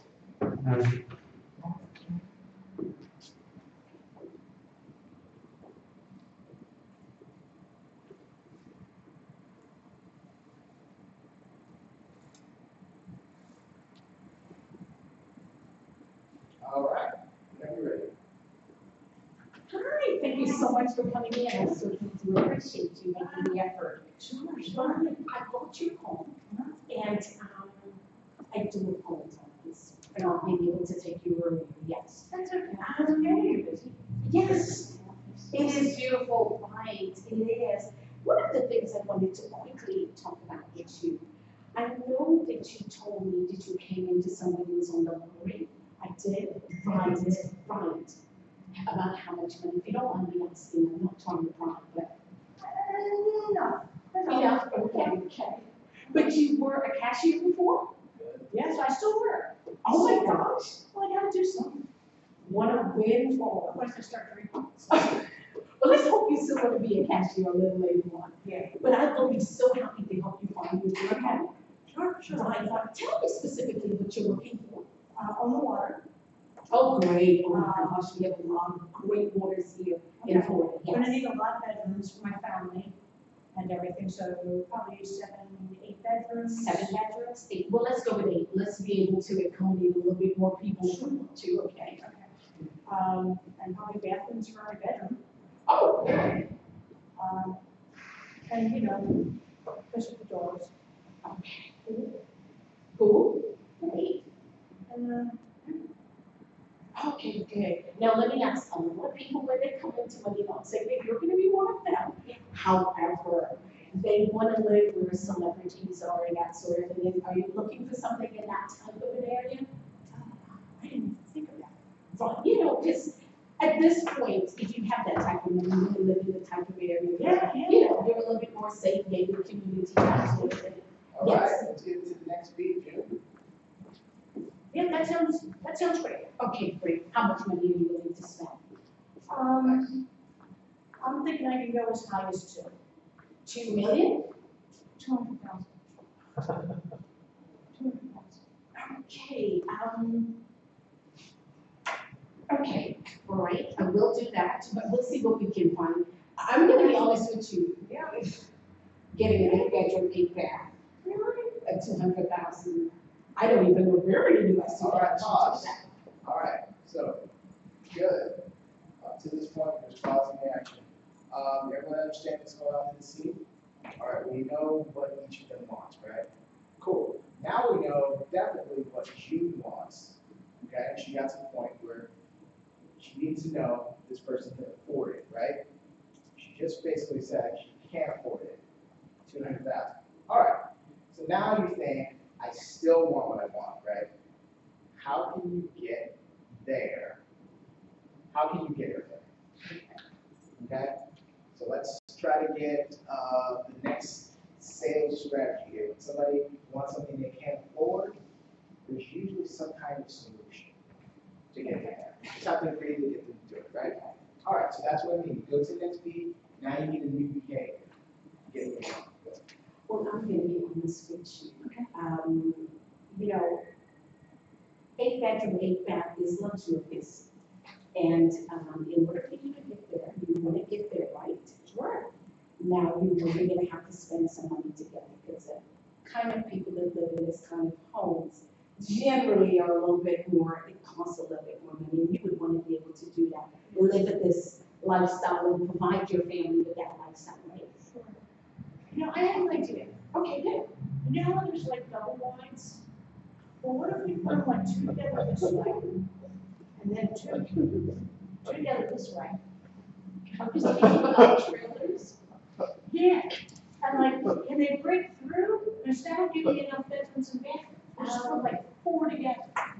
Okay, the only thing is, I hate to work towards luxury living. All right, good. Sorry, we're just gonna pause right here. We have to take a step back. That was kind of a funny thing to say, but you did let her finish with her actions. Okay. So I want you to go back to whatever what you were about to propose to her. Okay? I want you to go ahead and propose it. You listen until she does it. Okay? And then respond. Okay. So if you understand, right, you want to live the happy 8 bedrooms with the 8 baths. There's a certain caliber of people that live this type of lifestyle. I know. And you look like someone definitely is that caliber. And I can see you living this type of lifestyle. But in order to get there, you're gonna have to spend some more money. So What if we went to 210? okay, so 210.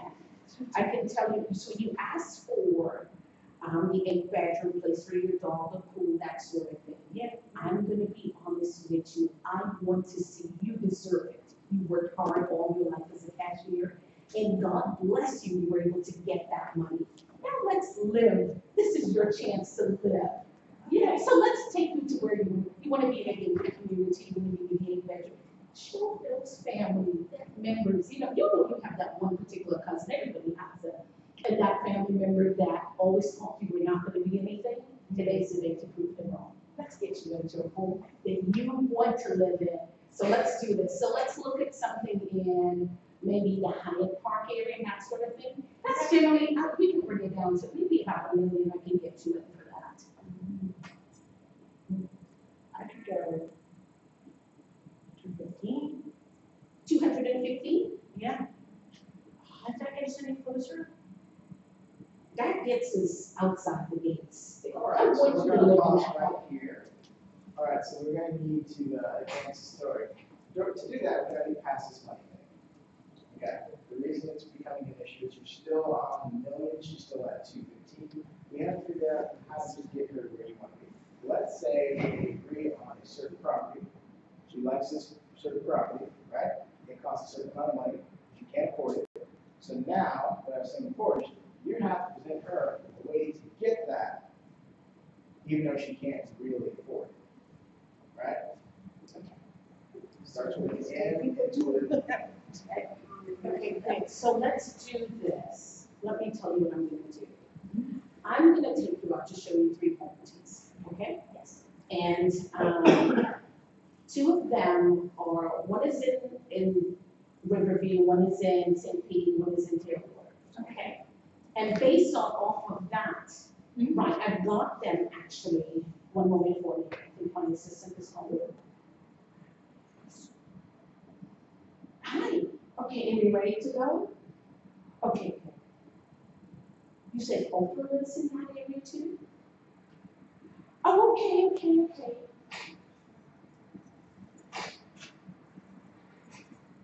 Oh, wow. Madonna, she lives in the Oakland, okay. Wow. Oh, okay. All right, I've got 3 properties for you. You're gonna love it. As a matter of fact, let me show you. This is the first one. This one, they said, okay, that one actually has 9 bedrooms. Comes actually with a boat arena and a boat license, and you have access to the river, access to the ocean. You immediately have, yes. And then this other one. Okay, She said, all right, we're gonna fast forward to the part where you offer her a risky loan that she should not be taking. and so, but I've got to wait for you to get into this. So I'm listening. I'm listening. Hold 1 second. Can I have all these shade, please? Yes. This is Grace Marshall. Thank you. Okay, I've got a client, and my client, once she just came into some laundry ladies. Yes, blessings. Woo, I know. But listen, she is looking for a certain type of caliber of home. She doesn't have as much money as she does, and she's not willing to actually at this point thing to put it down until she sees the home. And okay, right, that's what I'm looking for is a loan. Okay, no problem. Good. The estate, okay, good. Got this for you. Right. Payments are going to be low. Now, the only thing I must warn you is going to be stretched out 60 years instead of 30. But it's okay, not a problem, not a big deal. Listen, life is like you take out a life insurance, if something happens, hey, that's what it's for, pay for that, right? So, okay, so let me show you the numbers. Yes, so you'll be paying $1,000 every 2 weeks, you'll pay. And that will be for 60 years. Interest will be standard. It's going to not be an arm, because you know an arm means that it's going to go up, it can fluctuate, no, it's going to be flat rate, okay?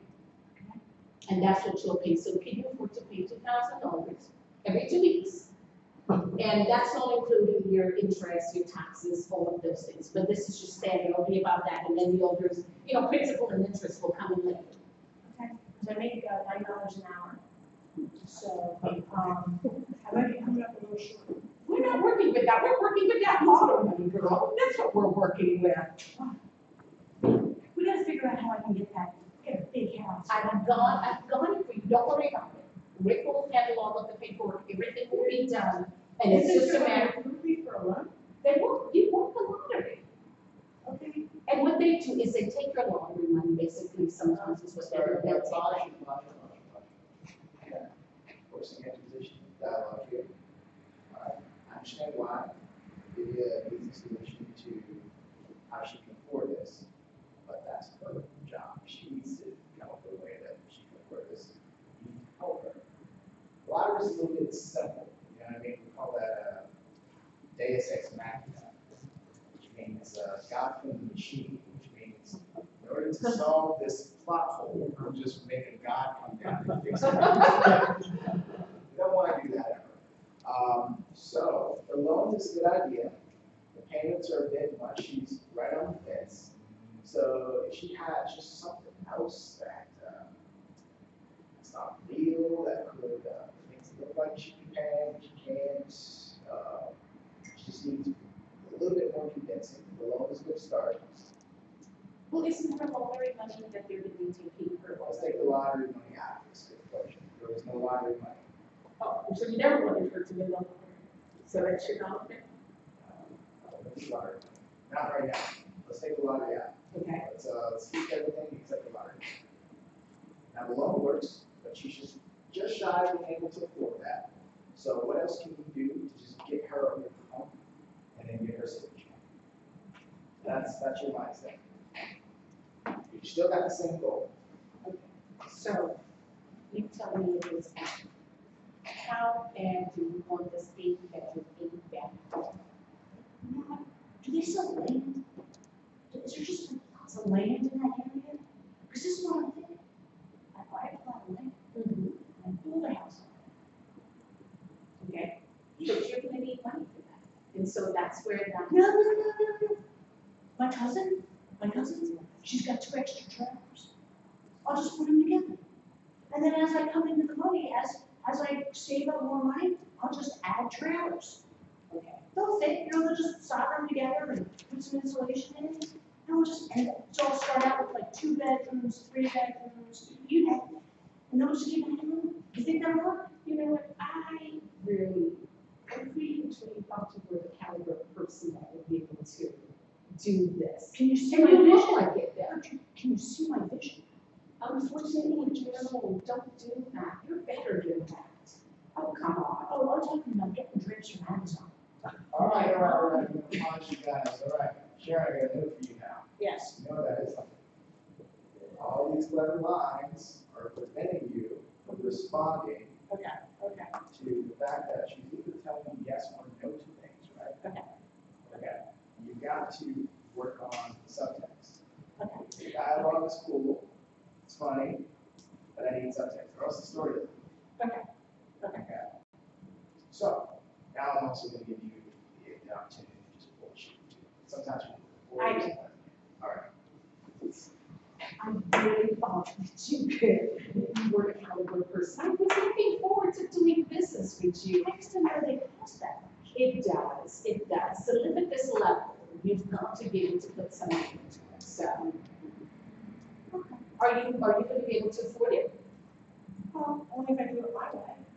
No, unfortunately, we couldn't yet. I represent people with the upper echelons, the people that live at this level. They live at the ritzy level and that sort of thing. You know, I just want to start making face off the backyard. All right, pause. You're just going to take it back. Can you afford it? Answer that question, please. Really? Okay. So what can I do to help you get into this? If you think you can We're afford going to go back. We need a yes or a no from you, Sharon, okay? I guess I can't afford what it is I want. There you go. well, you know what? Let's look at something else. Okay. I do have a little piece of land, and you can build maybe a 1-bedroom or 2-bedroom cottage on there.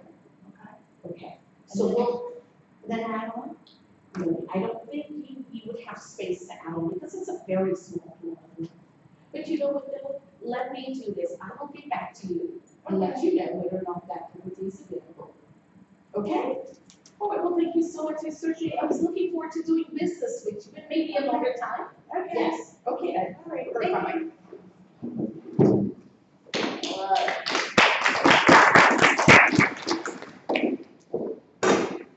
Okay.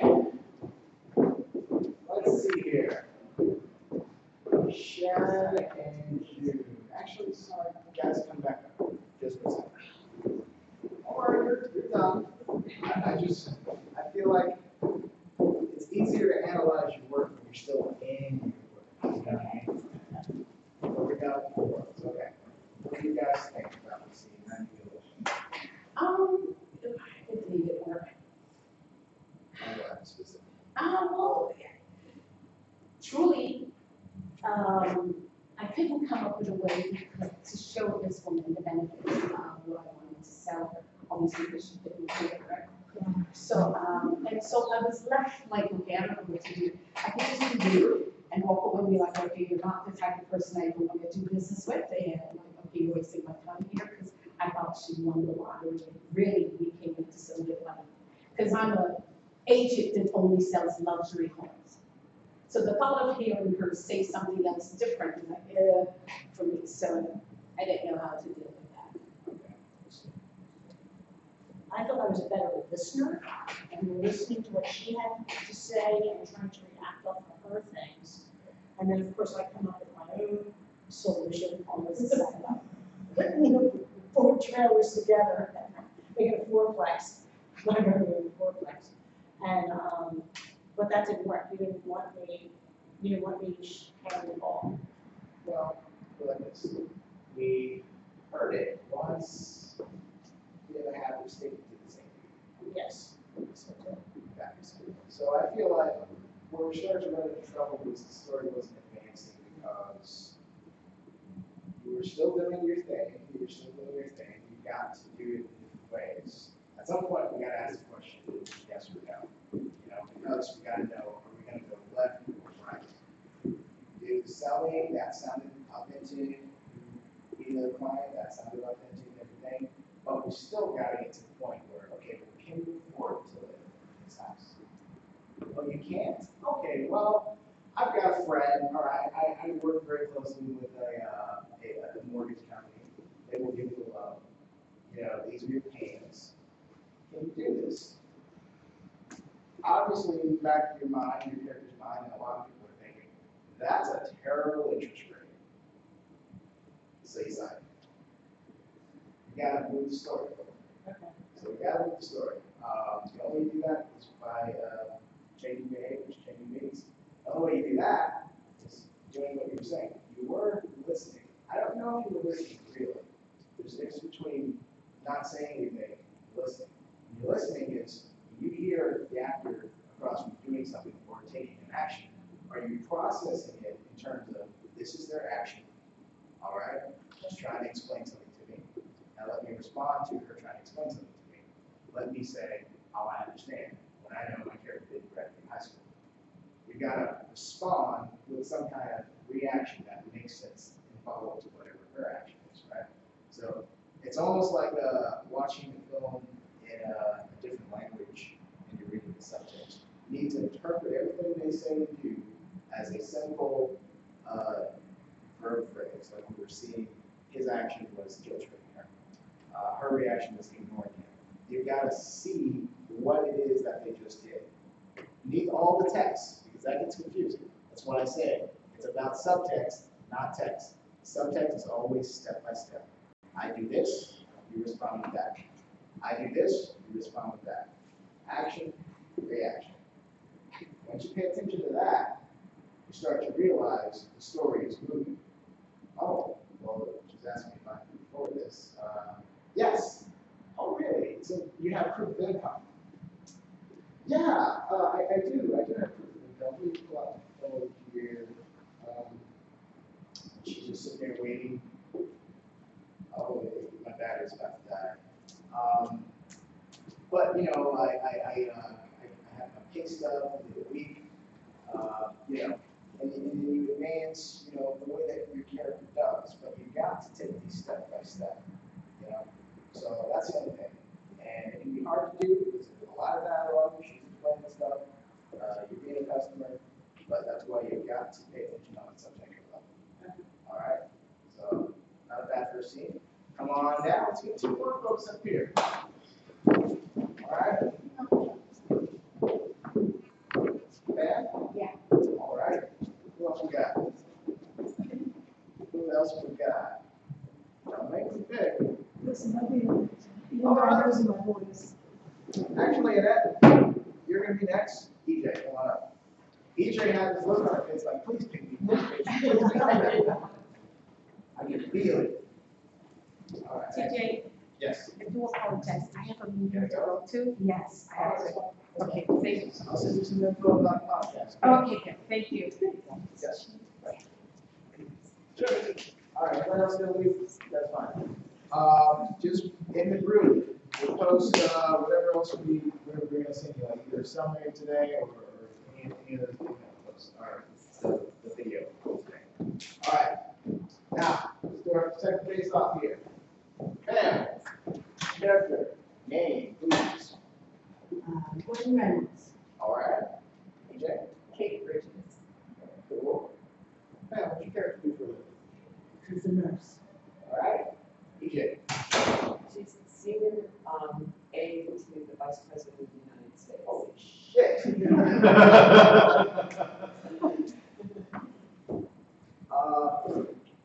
Where are we? I want you can answer first. Hospital. Okay, that makes sense. Hospital. You again, here. Are we at your, are you like the head? Are you like the head nurse in your office? Is that what we're doing? Okay. Okay. All right. Now, important stuff. Character desires. I need you to raise your hand when you have it. Don't say it. You have a character desire? Good. Now, what I want you to do is listen for whatever her desire is. So you can figure it out. Then create an opposing desire or an opposition to that, something that blocks her from getting whatever it is that she can achieve in this scene. Is it achievable by the end of the scene, in this space scene? Yep. All right, cool. So you're going to pursue that. Remember, actions. First, second, third action. We're going to change the behaviors. All right? Yep. So you can feel your way through it. All right. Is there anything else that you guys can put on here that makes sense for nurses today?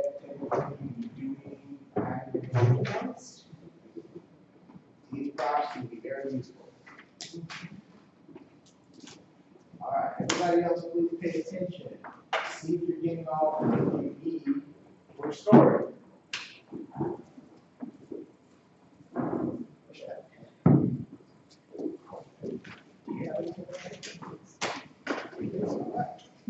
Tell me again your occupation here, your relationship to the patient. Is it Gwen? Is it Gwen? Gwen, yes. Hey, you know what? Sorry, let's restart this. Let's have it to where you're in your office and you come in. That way we have a walk in. Okay? Yes, you. You're gonna walk into her office. I'm walking. All right. Now remember, she's got the desire.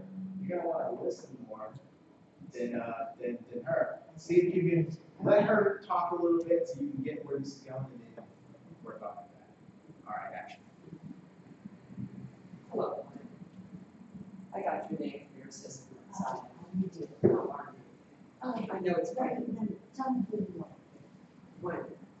My name is Kate Bridges. I'm senior aide to the Vice President of the Department. It's one of your patients right now. I know it's pretty busy out there. There's a lot going on. Oh, yes. We're doing our best to keep things very quiet. I do need your signature, his signature. I want to speak to you about his condition. You said it's Gwen, is it?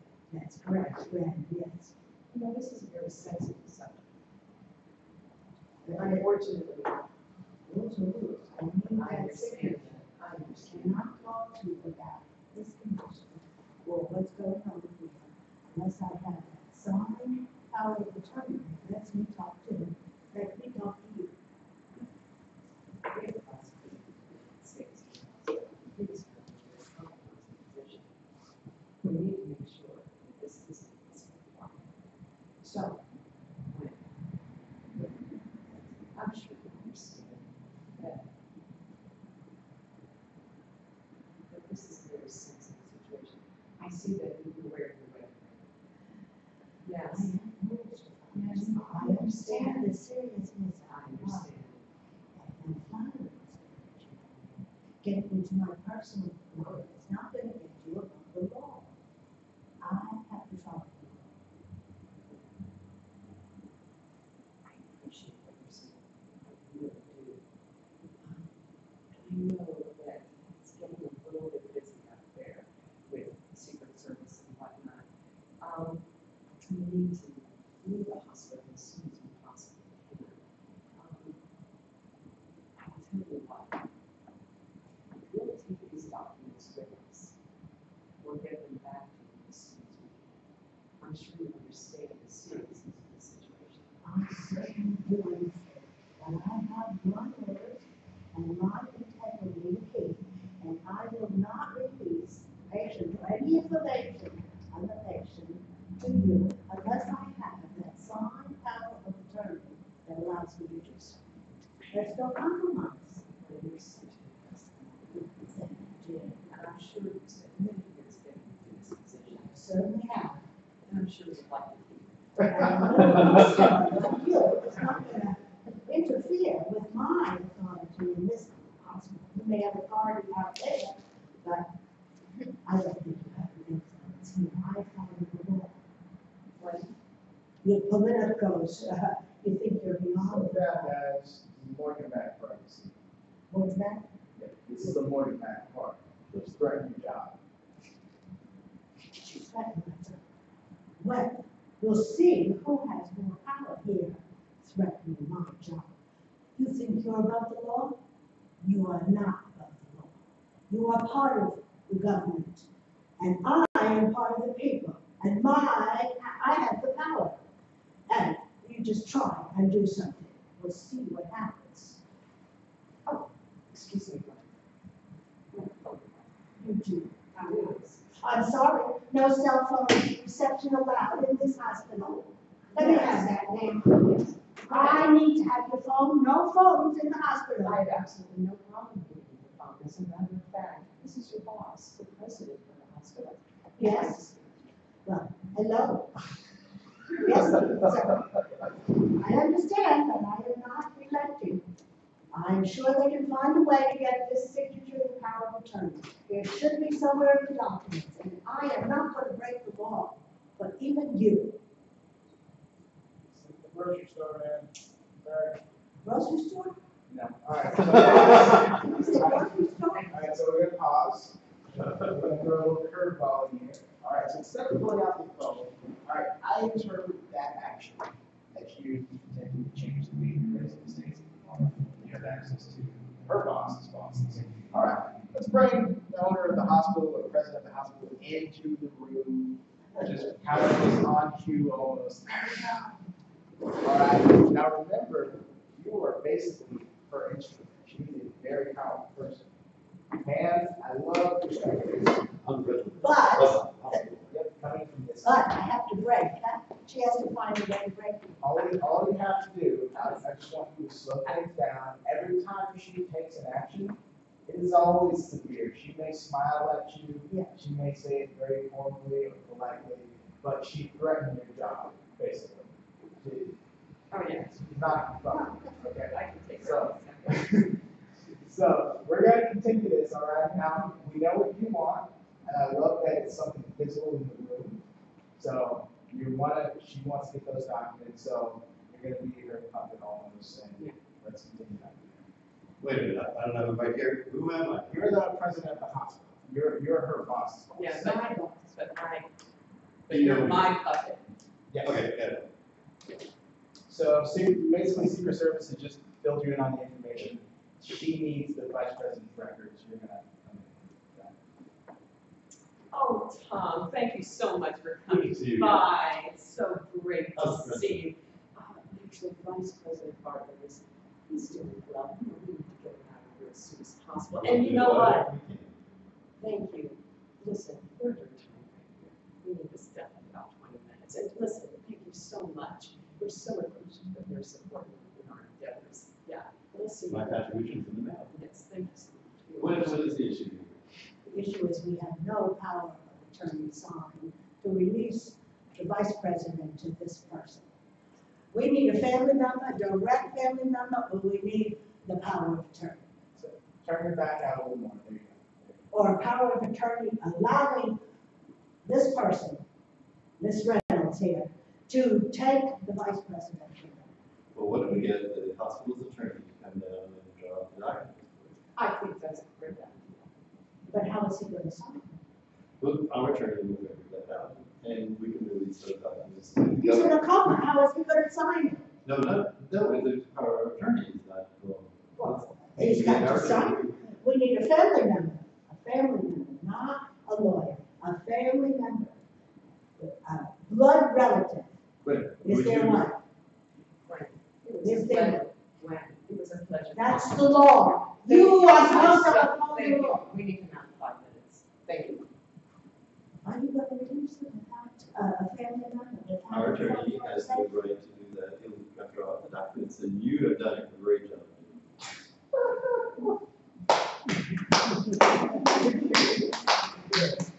Awesome. All right. Good. I got it. For a second. All right, you stay here, Pat. Okay. Pam, I was- People like that, oh. Pam, I love this. I believe you. It's Yeah. very authentic. You seem like the veteran nurse who's basically seen it all and is unwilling to compromise, the integrity of your office. So, good job. EJ, you see here. We had a little exposition in the beginning, a little bit of that force in, but it was very authentic sounding. So you wanna do as little explaining as possible. Right. You know what I mean? It's almost better if you ask a question. You know what I look for? Right. Okay. Do you know why Secret Service is lying in the home checkup? It gives it so much more power. You don't have to explain it to her. Sometimes you just let her figure it out. I've got bodyguards. You figure out why I'm important. So, good use of position posture. I like when you reach across the table, touch her hand. I like that you touch the documents. I wish that you left with the documents, but that's fine, because he's basically there to make sure you get the documents. Only other thing is good change of beats. So I like that you did change the beats. You went and you went from asking for the documents to telling her why she's going to give you the documents to bringing in the president of the hospital to basically guaranteeing you that you're going to get the documents, and you did threaten her. And you did it with a smile on your face. So AJ did a nice thing. I shook her hand. She Yes. hung on to me. yes, she did. It's establishing her power Yeah. over the situation. She did. That was good. Now, that's something that you should react to. Is just the fact that they're immediate. It's like he's immediately Yeah, on my her side. mind said, hey, these two have been somewhere together, Maybe not that, but just the fact that he in his position should be an arbiter. He should be coming in completely objective, neutral, but He was. he's immediately on her side. It's almost as if she has known him for 10 years, but she probably just met the guy. You know what I mean? So it's just, and him having the president in this hospital, he probably is just like, oh shit, So good with that. I like how patient you are and how polite you are. Only other thing I would advise just put a light on it. You know what I mean? Let that patience run out a little bit. You know what I mean? Lean in a little more than you threaten her, because it was all done from a very controlled, static position. That's the only thing I would change. I would let that position evolve a little bit. I would even start to scoot a little bit more in, change my voice a little bit. She's just completely, she's staying the way that she is, no matter what you do. So she's acting there. So that's just kind of one of those situations where, as you're changing beats, you're kind of also changing your demeanor. Yeah. It's not just your strategy. It's your overall behavior. Yeah, right. So, I like the way the scene ended. yeah. It was good. So, Even CJ just took the time to the little things that was to be done and left. yeah, she, even without the documents, she left with power. She was like, oh, okay, you're the president of the hospital, you're everyone's boss. All right, you handle this. I got shit to do. And she just walked out. So that worked. And you're just sitting there, seriously? He's probably the first time in 12 years that you've seen him act that way. And it's like, And she had like no respect for me whatsoever. wow. Yeah. I told her, our attorney would handle She should. it. Now, she should, the only mistake with that, now you can a little bit too comedic, but it's fine. You gotta remember, you're everybody's boss. You're her boss's boss, you know what I mean? So she needs to give you that respect as well, even if she sees that something unfair is going on. Every time she addressed you, it should have been very respectful, just to let the viewing audience know how powerful your position is in the hospital. Yeah, I didn't take it down. But the government, basically, you know, I guarantee you, in the constitutional law, whatever they've got ways around all this and everything. If they need the records, they're gonna get the records. I should have just signed the document. So, yeah, the only thing you should probably do is just, you know, they need these records right now. The attorney said I should go ahead and hand these over. They already got a warrant on the way. It's basically a rubber stamp. But yeah, I mean, overall, I love the scene. I feel like it was real good. Anyone else like this scene? Do you guys like the performance? It was a lot. Definitely was. Dope, right? All they need is like a positive setting. I believe it. Right? So good job, you guys. Let's see if we can get somebody else up here. Yeah. Looks like a flag in there. But hopefully you guys can watch that performance back, see if there's anything to change. All right, let me get 2 more people. Time 5:15. Yeah, good 20 minutes. 2 more. Chevy, I haven't seen you in a while. Come on up. You know I gotta get you up here. Anthony. Yes.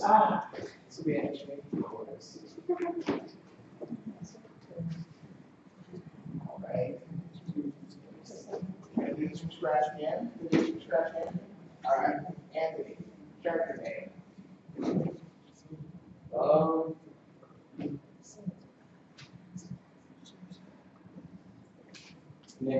Nicholas, all right. Nicholas and Chevy, character name. Karen, all right. Nicholas and Karen. All right. What do you do for a living, Karen?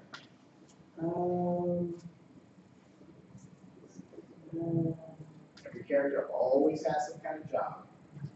Always. Even if they're background characters, you assume they're either doing their job, or they're on vacation, they're eating in a restaurant, whatever. They've got something that they're doing. Construction, all right. Anthony. Good look at your wardrobe that you're wearing. Think about it. What does your character do for a living? Mayor. I don't know about all that. Maybe try it. I don't know. The only reason I said look at your wardrobe is whatever you can do within your wardrobe, it makes your performance a little bit more effective. Think of your wardrobe as just another tool. Whatever you're wearing. Glasses, no glasses. Having a sheet of paper with you, or no sheet of paper, your phone, computer, whatever you have with you, it helps sell you, it helps convince the audience. All right, so you know if you're married, is there anything that you a lawyer? Okay, a lawyer works. All right, so I got a lawyer and a construction worker.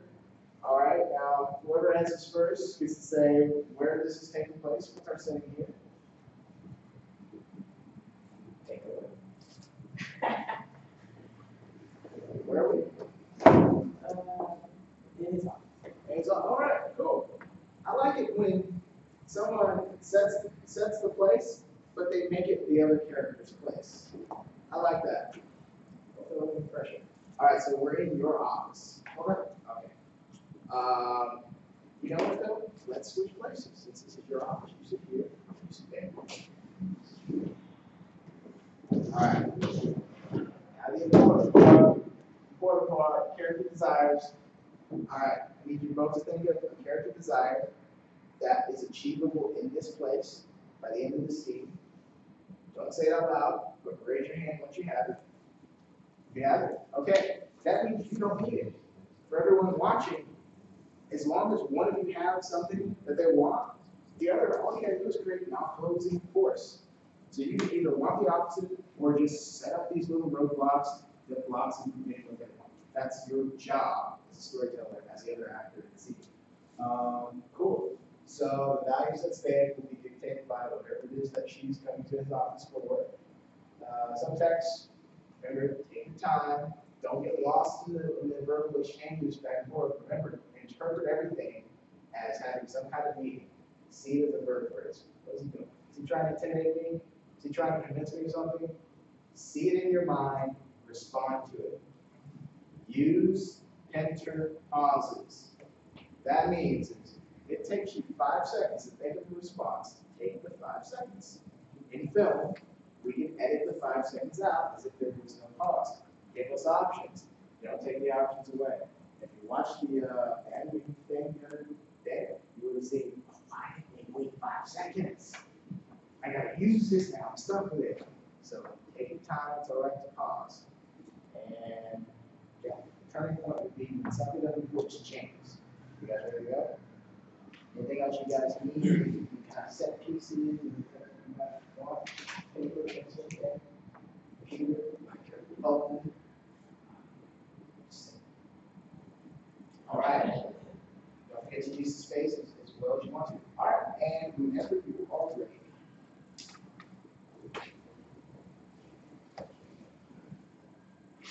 Oh, let's start by you walking in. Same thing. All right. Remember, she's got the desire to listen first and see if you can clear that river, and then start to out. And then we're ready. Oh man, Attorney Nick, thank you so much for seeing me on short notice. How you doing, man?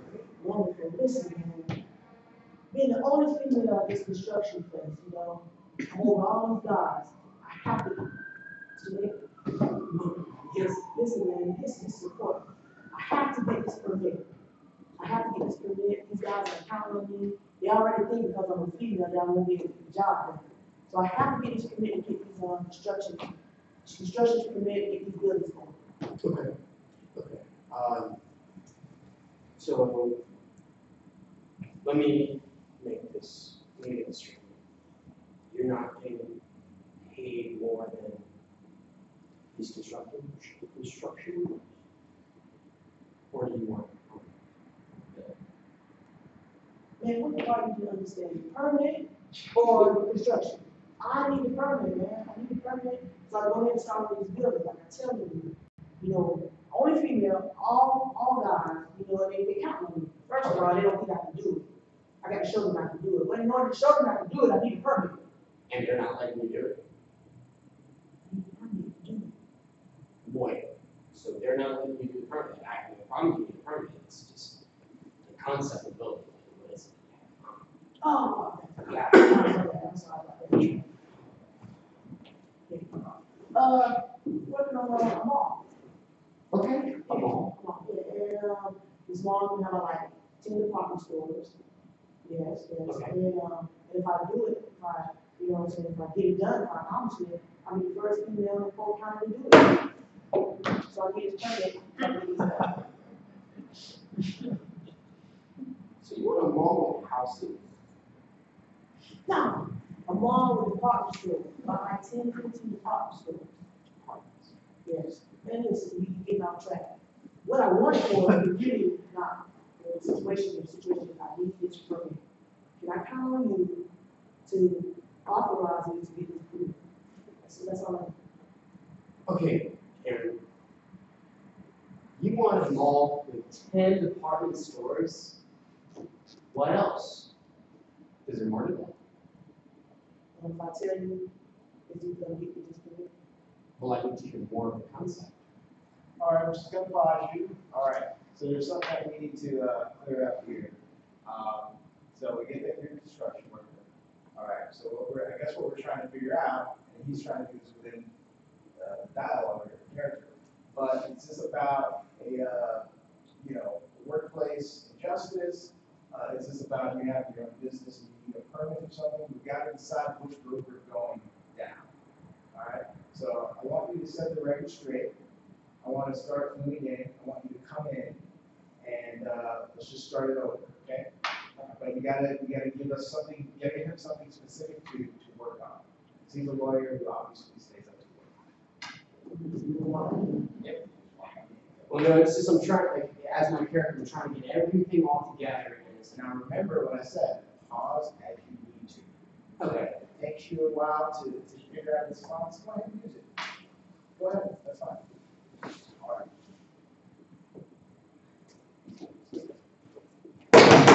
Haha, Star Mr. Nick, how you doing today, sir? Doing good. Good, good. Thank you so much for, taking me on this short notice. Listen, man, I just landed my own business, Okay. construction business. And, I'm only female. So I own a construction business in Polk County. And I need this. I'm trying to build a small 10 to 15, department stores. In order to do this, I need a permit. You want them all? I want a permit first. Okay. Tell me more about this concept. So, like I said, first thing, the owner of construction business in Polk County, and I'm over all these guys, okay? So they already think they might be able to do this, okay? So that's for me. Right. Okay. Right. So I have to prove to them, I have to prove to them that I am capable, that I'm qualified to do this. One thing that stopped me, And these people, they won't let you get a permit. So you came up to me. For, Sorry, pause to interject. So when you say these people, say the city council. so the city council doesn't want you to get it. So you're coming up to me requesting it. that is correct. No, no, no, no, sorry, we're gonna go back. Just to get this stuff out of the way, it's the city council that she needs to get the permit from. They denied her request for a permit. She's coming to you for legal advice to first the city or get a permit. Yes. So the city council denied. Yes. You're coming to me. Yes. You told the city council the concept of the idea. I did. Listen, the situation is, they give me all these stipulations that I can do this, I can do this, and I can do that. And I've done everything that they asked me to do. They asked me to jump through loops that has fire on them. I've done that. Okay. Okay, and I didn't get burned. But I want to say the reason why, because I'm a female. First female to ever own their own construction business. So they're taking me through all this nonsense. I've done everything that they've asked me to do. Everything. So I said, okay, no problem. They want to play dirty, we can play. So I'm coming to you. I think you're the best lawyer in town. So what we're gonna do about this? Get my permit. Okay. You do know the requirements of this, right? Oh my God, you too? You too? Well, this is a big thing. And I just, You're talking about a law. it's in the department store. I just told you. Everything they've ever asked me to do, whatever they've asked me to do, I've done it. It's done, completed, finished, caboose, It's a leash. whatever. You understand? So what I'm saying to you is what I need to do, what we need to do to get this permit. Well, you come to the right guy. I hope I have. Believe me, all these lawyers out there they're conservative pricks. Okay, they call me the best local lawyer ever.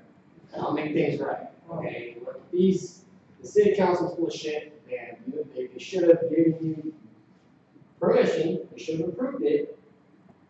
And to me, it feels like they're not approving it to you because you're a woman, right? That's what I think. Well, I think it is a messed up thing. It is pretty much sexist. I have no problem giving you approval for your place. Do you know what location you want to put? All right, pause. All right, just go back a few lines there. All right, so I feel like you're still trying to be grasping of what your character needs to desire or achieve by the end of the scene, right? All right, she is pretty much coming out with what she wants. I know it's getting a little bit complicated because there are all kinds of ways to resolve the scene, right? But you gotta pick one, and you gotta get there. And for there to be conflict, probably something that she doesn't want to do. So whatever you're about to suggest to her, make sure it's a clear path to whatever she needs. So you want me to deny it? No, you're not the approval of the denier. She's coming to you for legal advice. Okay. You need to tell her how she can get to be approved. And I think it probably should be a way that she clearly doesn't want to do it that way. She doesn't want to do it the final way. probably should not, because this is gonna be the source of our conflict. Okay. So, for example, she takes pride in owning her own business, that business being under her name, that business being hers alone, her being a female running that business. Any of these things you could work with, possibly, yeah, you see? Okay, got it, All right. because I'm a lawyer. Gotcha. Alright. Okay. I don't get it, you're asking me if you want me to accept it? What are you doing? What do I do? I've done everything that they've asked me to do. You know, I've done every loop, unloop, whatever you want to, however you want to see it, I've done it. You're thinking that you can think. You gotta start small. Because doing something big for the first time can cause a lot of harm. You have a brilliant concept, 10 department stores, but a department store for what? Toys? No, department store, 10 department stores, clothes, shoes, toys, you name it. Okay. Okay, so it's Goodwill. And Better. how can I get this permit? Please tell me what I need to do to get this permit, to build this building. That's all I need from you, that's it. You have to, you gotta think small. I like that you're thinking creative, but you're thinking too big. So what you trying to say? Because I'm a female? No. It's fine to me, you're telling me that because I'm a female, that I must just think small, that I can't think big as a female. Is that what you're trying to tell me? Because this is my construction. I started small when I built this construction, now I'm here. Ma'am, no. Now I'm gonna go here. So stop telling me that I need to think, start small, because I already started small by getting That's construction. not what I'm saying. What I'm saying to you is, what do I need to do to get this permit? That's all I need to do. Let me finish. Hey, just be quiet and let me finish. That's all you have to do. Be quiet. Yes, you're interrupting me. I'm trying to help you on what you have to do. Let that slide. Slide here. There is no slide. This isn't a playground. You're in an office where I'm a lawyer and you're asking me for legal advice. This isn't a playground. I don't know where you get the word slide from, but there is no slide here. We don't sell slides. It's an office. Listen, you just got to start very small. It's that you're thinking too big. The cost of 10 department stores full of clothes, toys, etc. All right, pause. All right, so we're at a good point. All right, you're in the middle of a good thing. All right, now, Chevy, you need to interpret this as him telling you either you can do it or you can't do it. That's how you should look at this, because you're trying to fulfill a contract for a client. They need a mall, right? You're saying you're the company to do it. You go to the city, you say, we can build this mall. They deny you the permit. That means another company is going to end up servicing that client if you can't do it. You need him to tell you how you can legally reverse that decision so you can get this job. Him telling you start smaller, in other words, let this job or this huge contract that would take your business to the next level, let that go, is like saying you can't do it. Right. All right. So just want you to understand the implication of what his action is right now, what he's proposing to you. All right?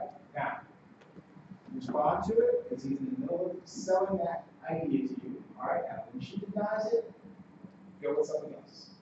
Keep the beats moving.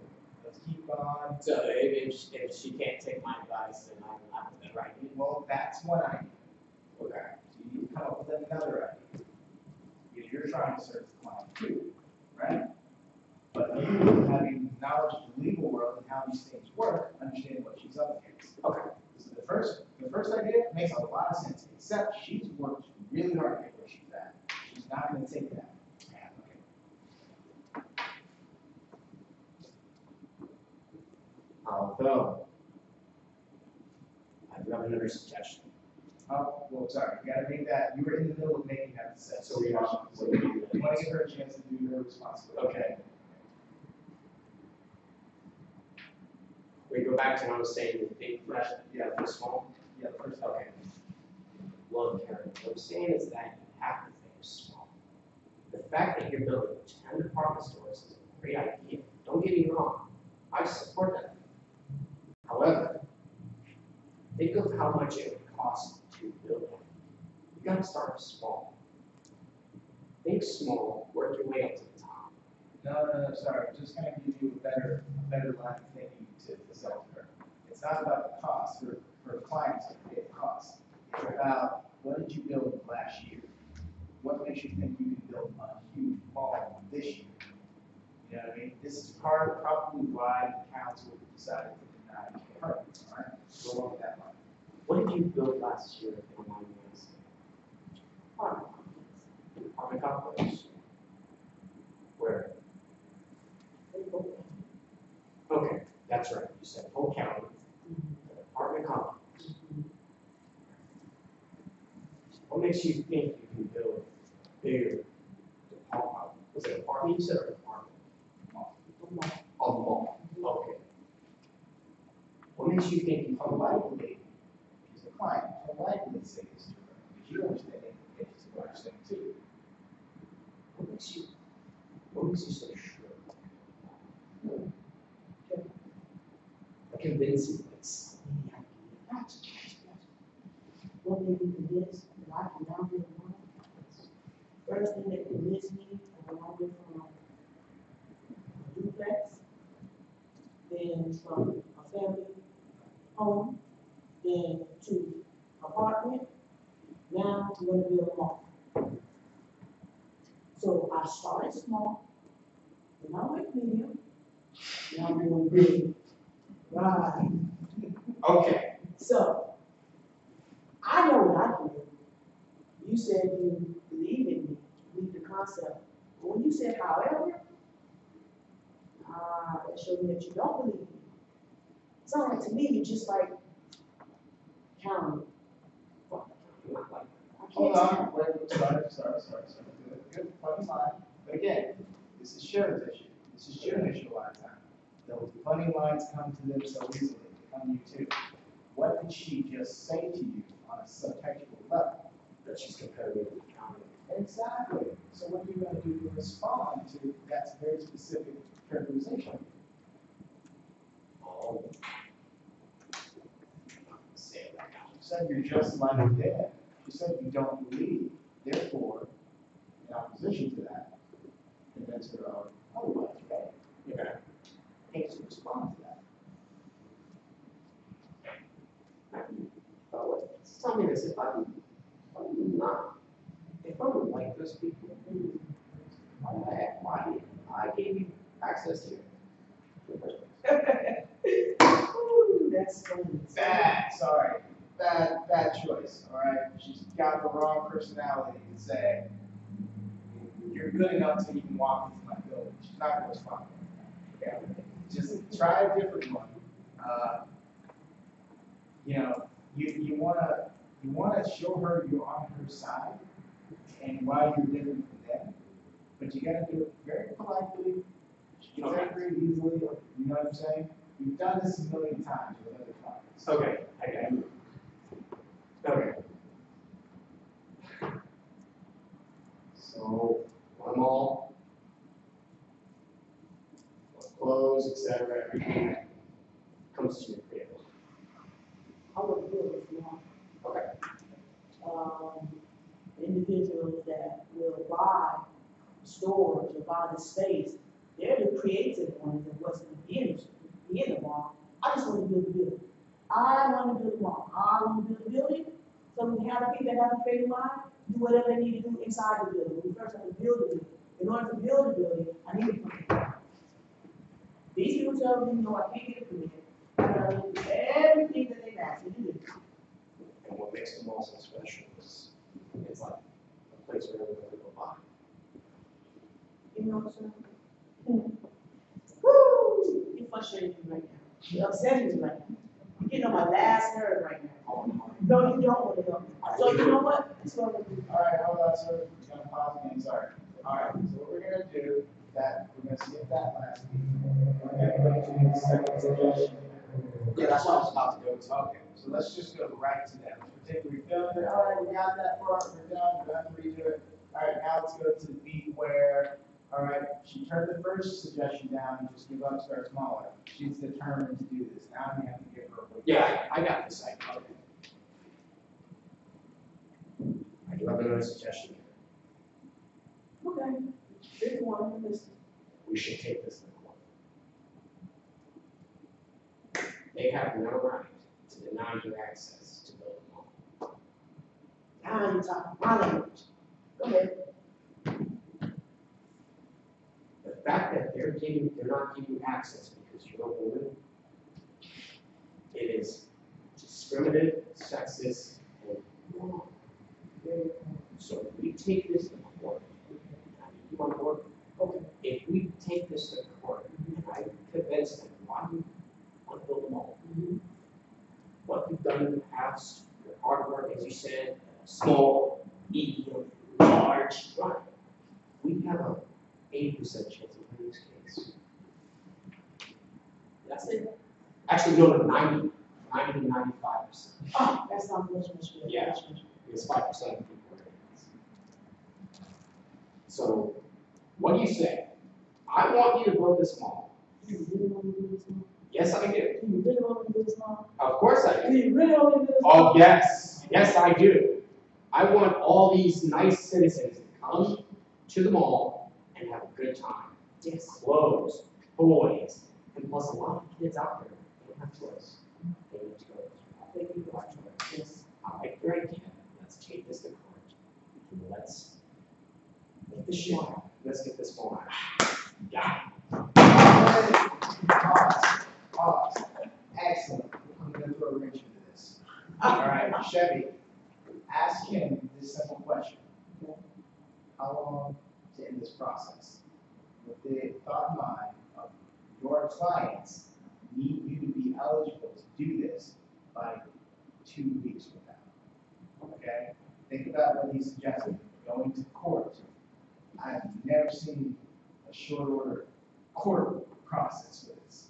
All right? So go ahead and ask him that question. Wow. So you think you can win? Of course. Oh, that's awesome. This is a mall. Oh, You want to build a mall I want to build for a people to come into. Yes, And the city council is not giving you access to it yes, because of your gender, which is disrespectful. yes. And it is so sexist. Man, that's awesome.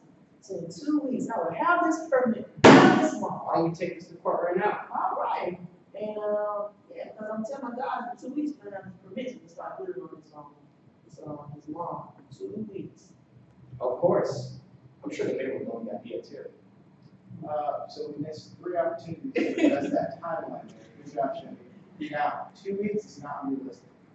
This process, which we feel like you can win, would actually take 8 months at the minute to get through the court system. You actually have to inform her of that. All right. So, We take this. all right. Okay, that's awesome. Given the evidence that we have, given everything you told me, we can do this. That's great. So I can go back and tell my guys, like, in 2 weeks, we have this permit, we can start on this mall. Well, the thing is, it's going to take 8 months. Yeah, it take 8 months to finish building the mall, yeah, I know. But I'm just saying, 2 weeks, we can start on it, you understand? And then, We'll start having some ideas, start like giving more ideas on the mall. But this is gonna take 8 months because this is how the mall works. right, it's gonna take 8 months to build the mall, I understand that, but I'm just saying, it's only gonna take us 2 weeks to get the permit, so we can start on the mall. Right, but given the trial, given this court day, we're thinking about suing the city council. So what are you saying? You're telling me it's gonna take longer than 2 weeks to get the permit?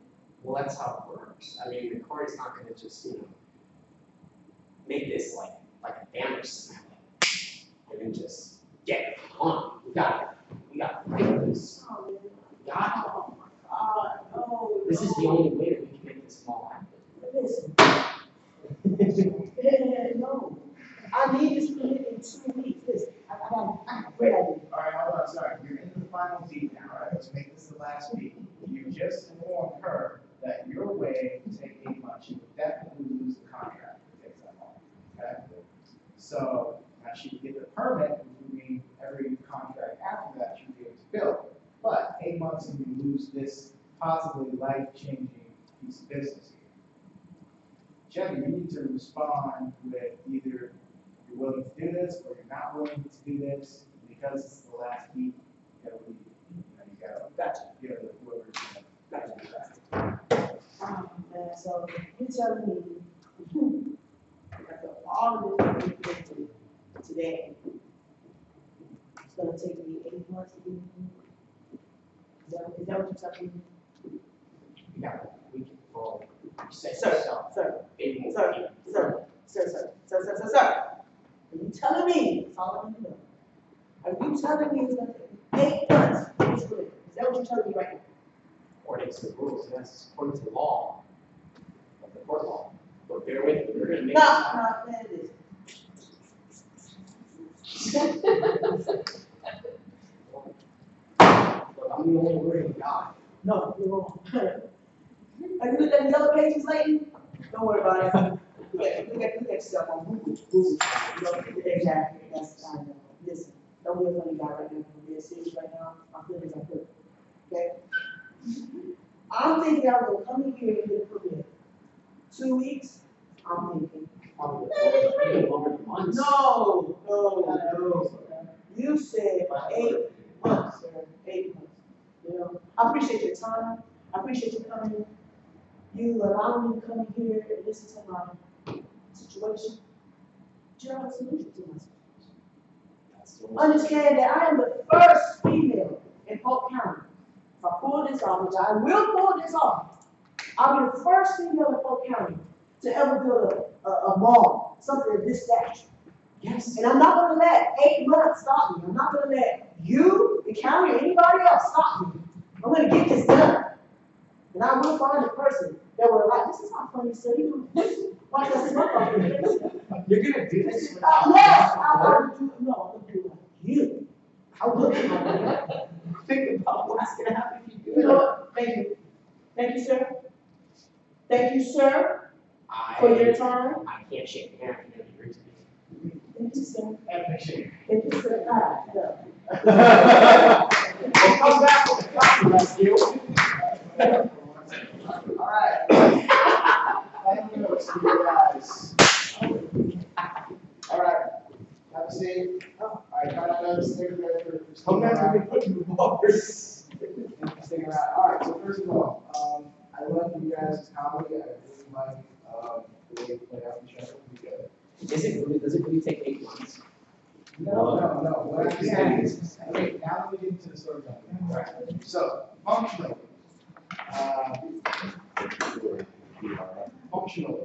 so first of all, tired thing, I got it. Okay. Part of your characterization, of course. I like that you listen to me. Okay. But remember what I said about listening for those potential action reaction cues. You got to listen to them to respond to the behavior. When you turn it like that, when you step by step, it's starting to get better.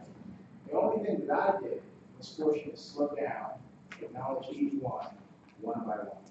So that's what you guys do on your own. That's why I say pause whenever you need to. It takes you 15 seconds to interpret what she just did.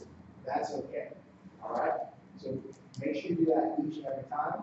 And the more you do that, the more used to doing that you get, the faster it will be. It will feel more natural. Chevy, same thing. You had a clear desire, so that was good. Once we worked out what it was you actually needed, background behind it, that's fine. Hang on one second.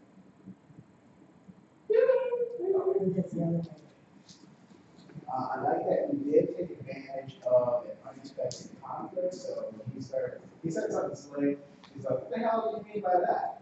I always say, always take advantage of any conflict that pops up, especially if it's conflict. Always, no matter what you had in your head beforehand, if something unexpected pops up that you can seize upon when it's conflict, use it always. And then, if it doesn't go anywhere, you go back to what you were originally doing. So that's what she did. It added comedy.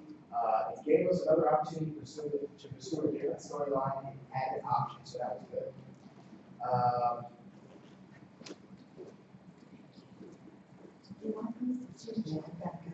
Okay, that's fine. You want these? Yeah, just do that. Is your name on it? Yeah. All right, perfect. I'll get that to you for this year. All right, make sure you guys have your names on your sheets of paper there. All right. Also, I noted that you did a good job of changing the beat, and you're focused on changing the beat. This is a part where, as a lawyer, you listen to a client tell you what they need, and you present them with options. Okay? The only valid options that you can present her with are ones that she's not going to like. She's very prideful, so you have to suggest her things that would be a sacrifice to that pride, or something you know she doesn't want to do, so because you can create conflict out of that. If I was in your shoes, if I were the lawyer, and I knew that she owned her own business, I might have suggested to her, hey, you know what, put the business in a family member's name or a friend's name or something like that. She would have been like, hell no, I worked too hard to have my name on this business, whatever, but it's gonna get you past the, the council giving the thing. But it wouldn't be me getting the credit for it. That would have been her argument back to me, and we would have had to think about that. And then I go, all right, fine, you know what, the only option I have is we can sue them, we just take them to court. They are discriminating against you because you're a woman. I think that's the only reason you didn't get it. So you could have went with that. That works too. Chevy, once you understand what it is your character wants, nothing else is good enough. Sometimes your character gets what they want, sometimes they don't. So you leaving without getting what you want, that's fine. It's basically for his character to decide, you're out of options at this point, so make a decision. And what we as the audience gain from that is an understanding of who you are. Do we feel like we understand who this character is? Yes. All right, very determined, right? Very hardworking, not taking no for an answer. This character seems pretty lazy in the beginning, seems pretty tired. But what do we learn about him? He knows his shit when it comes to the law. Yeah. He knows that I can't lie to a client and tell them that I can do something that I can't. So when he said, that's how this works, there's no other way to do this, other lawyers lie. We know that he's honest. So that would be his redeeming quality in his story. A lazy, honest lawyer who knows how things work. So we would have to see later when he comes up with another idea and it works with it. That's kind of how that goes. Other than that, yeah, the reason we had to come to the trial is we just needed some other source of conflict. We needed something else that gets in her way. Now we have a way to win, but if it takes too long, she loses the contract. Which means she's not going to get the mall contract next year. She's going to be back building duplexes and stuff. She wanted to get to the next level. So it's more about her that she's willing to take the chance to do that too. Yeah, that's basically all I thought. I think it was pretty good overall for you guys. So I just want to see you guys take your time more, pay attention to the subtext more. Once you get used to reacting to the subtext individually, you still got the ability to come up with those funny lines. They're going to still come. It's just they're going to come at the right time. It's just they're not going to distract you from the rest of the story. So focus on acting from the inside out. Subtext, always. All right? Anyone have questions about that scene? All right. Thank you guys for coming. If you're not already signed up, where you go is tampafilm.org.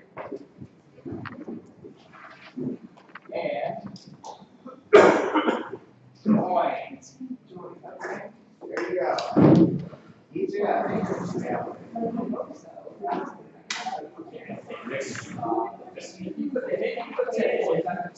So, yeah, the observation scene.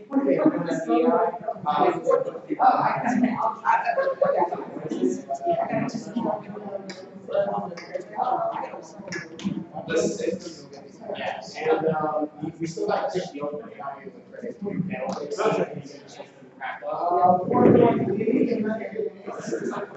Make sure I got it. Yeah. And then I strongly apologize that that's like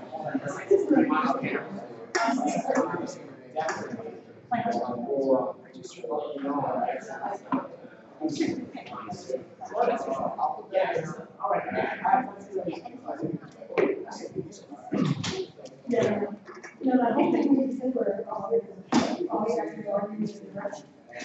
I've been good. You can still do that, I was seeing, right? Yes. You both, I was debating with that, still like that, yeah. I just finished a film with a whole bunch of your cohorts from the schools. Brandon, Chris Aguilera, Nicole. Oh. Well, Terry Blanco. Bernie Rodriguez.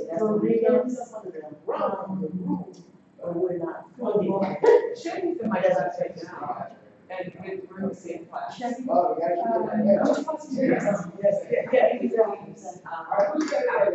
Yeah, my I mean, we're, everybody's awesome.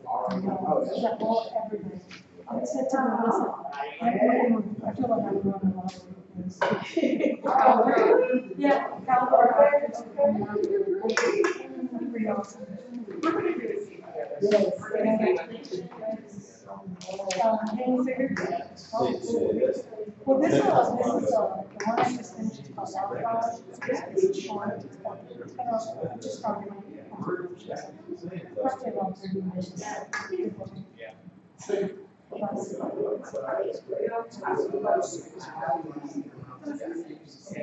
No, I haven't. Okay, good. That's what we did this. Oh, yeah, I've seen 5 scenes. And This is, I don't know, skip on walking.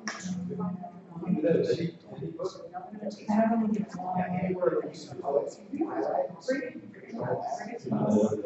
my car, I hate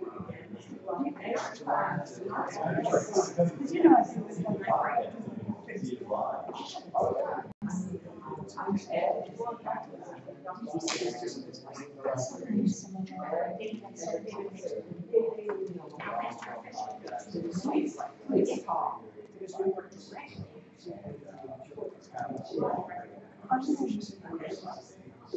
But I'm gonna send you, here's what I'm gonna send you. Like everything. I don't know how to do. We watch it now. Listen, can you send me an email? With your information on that? Yeah, so that's what What I'm. I'm working is, I'm working this up. So I can go into this. I'm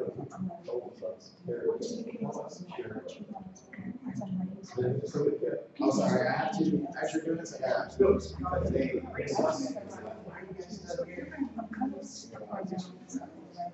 Wait, Um,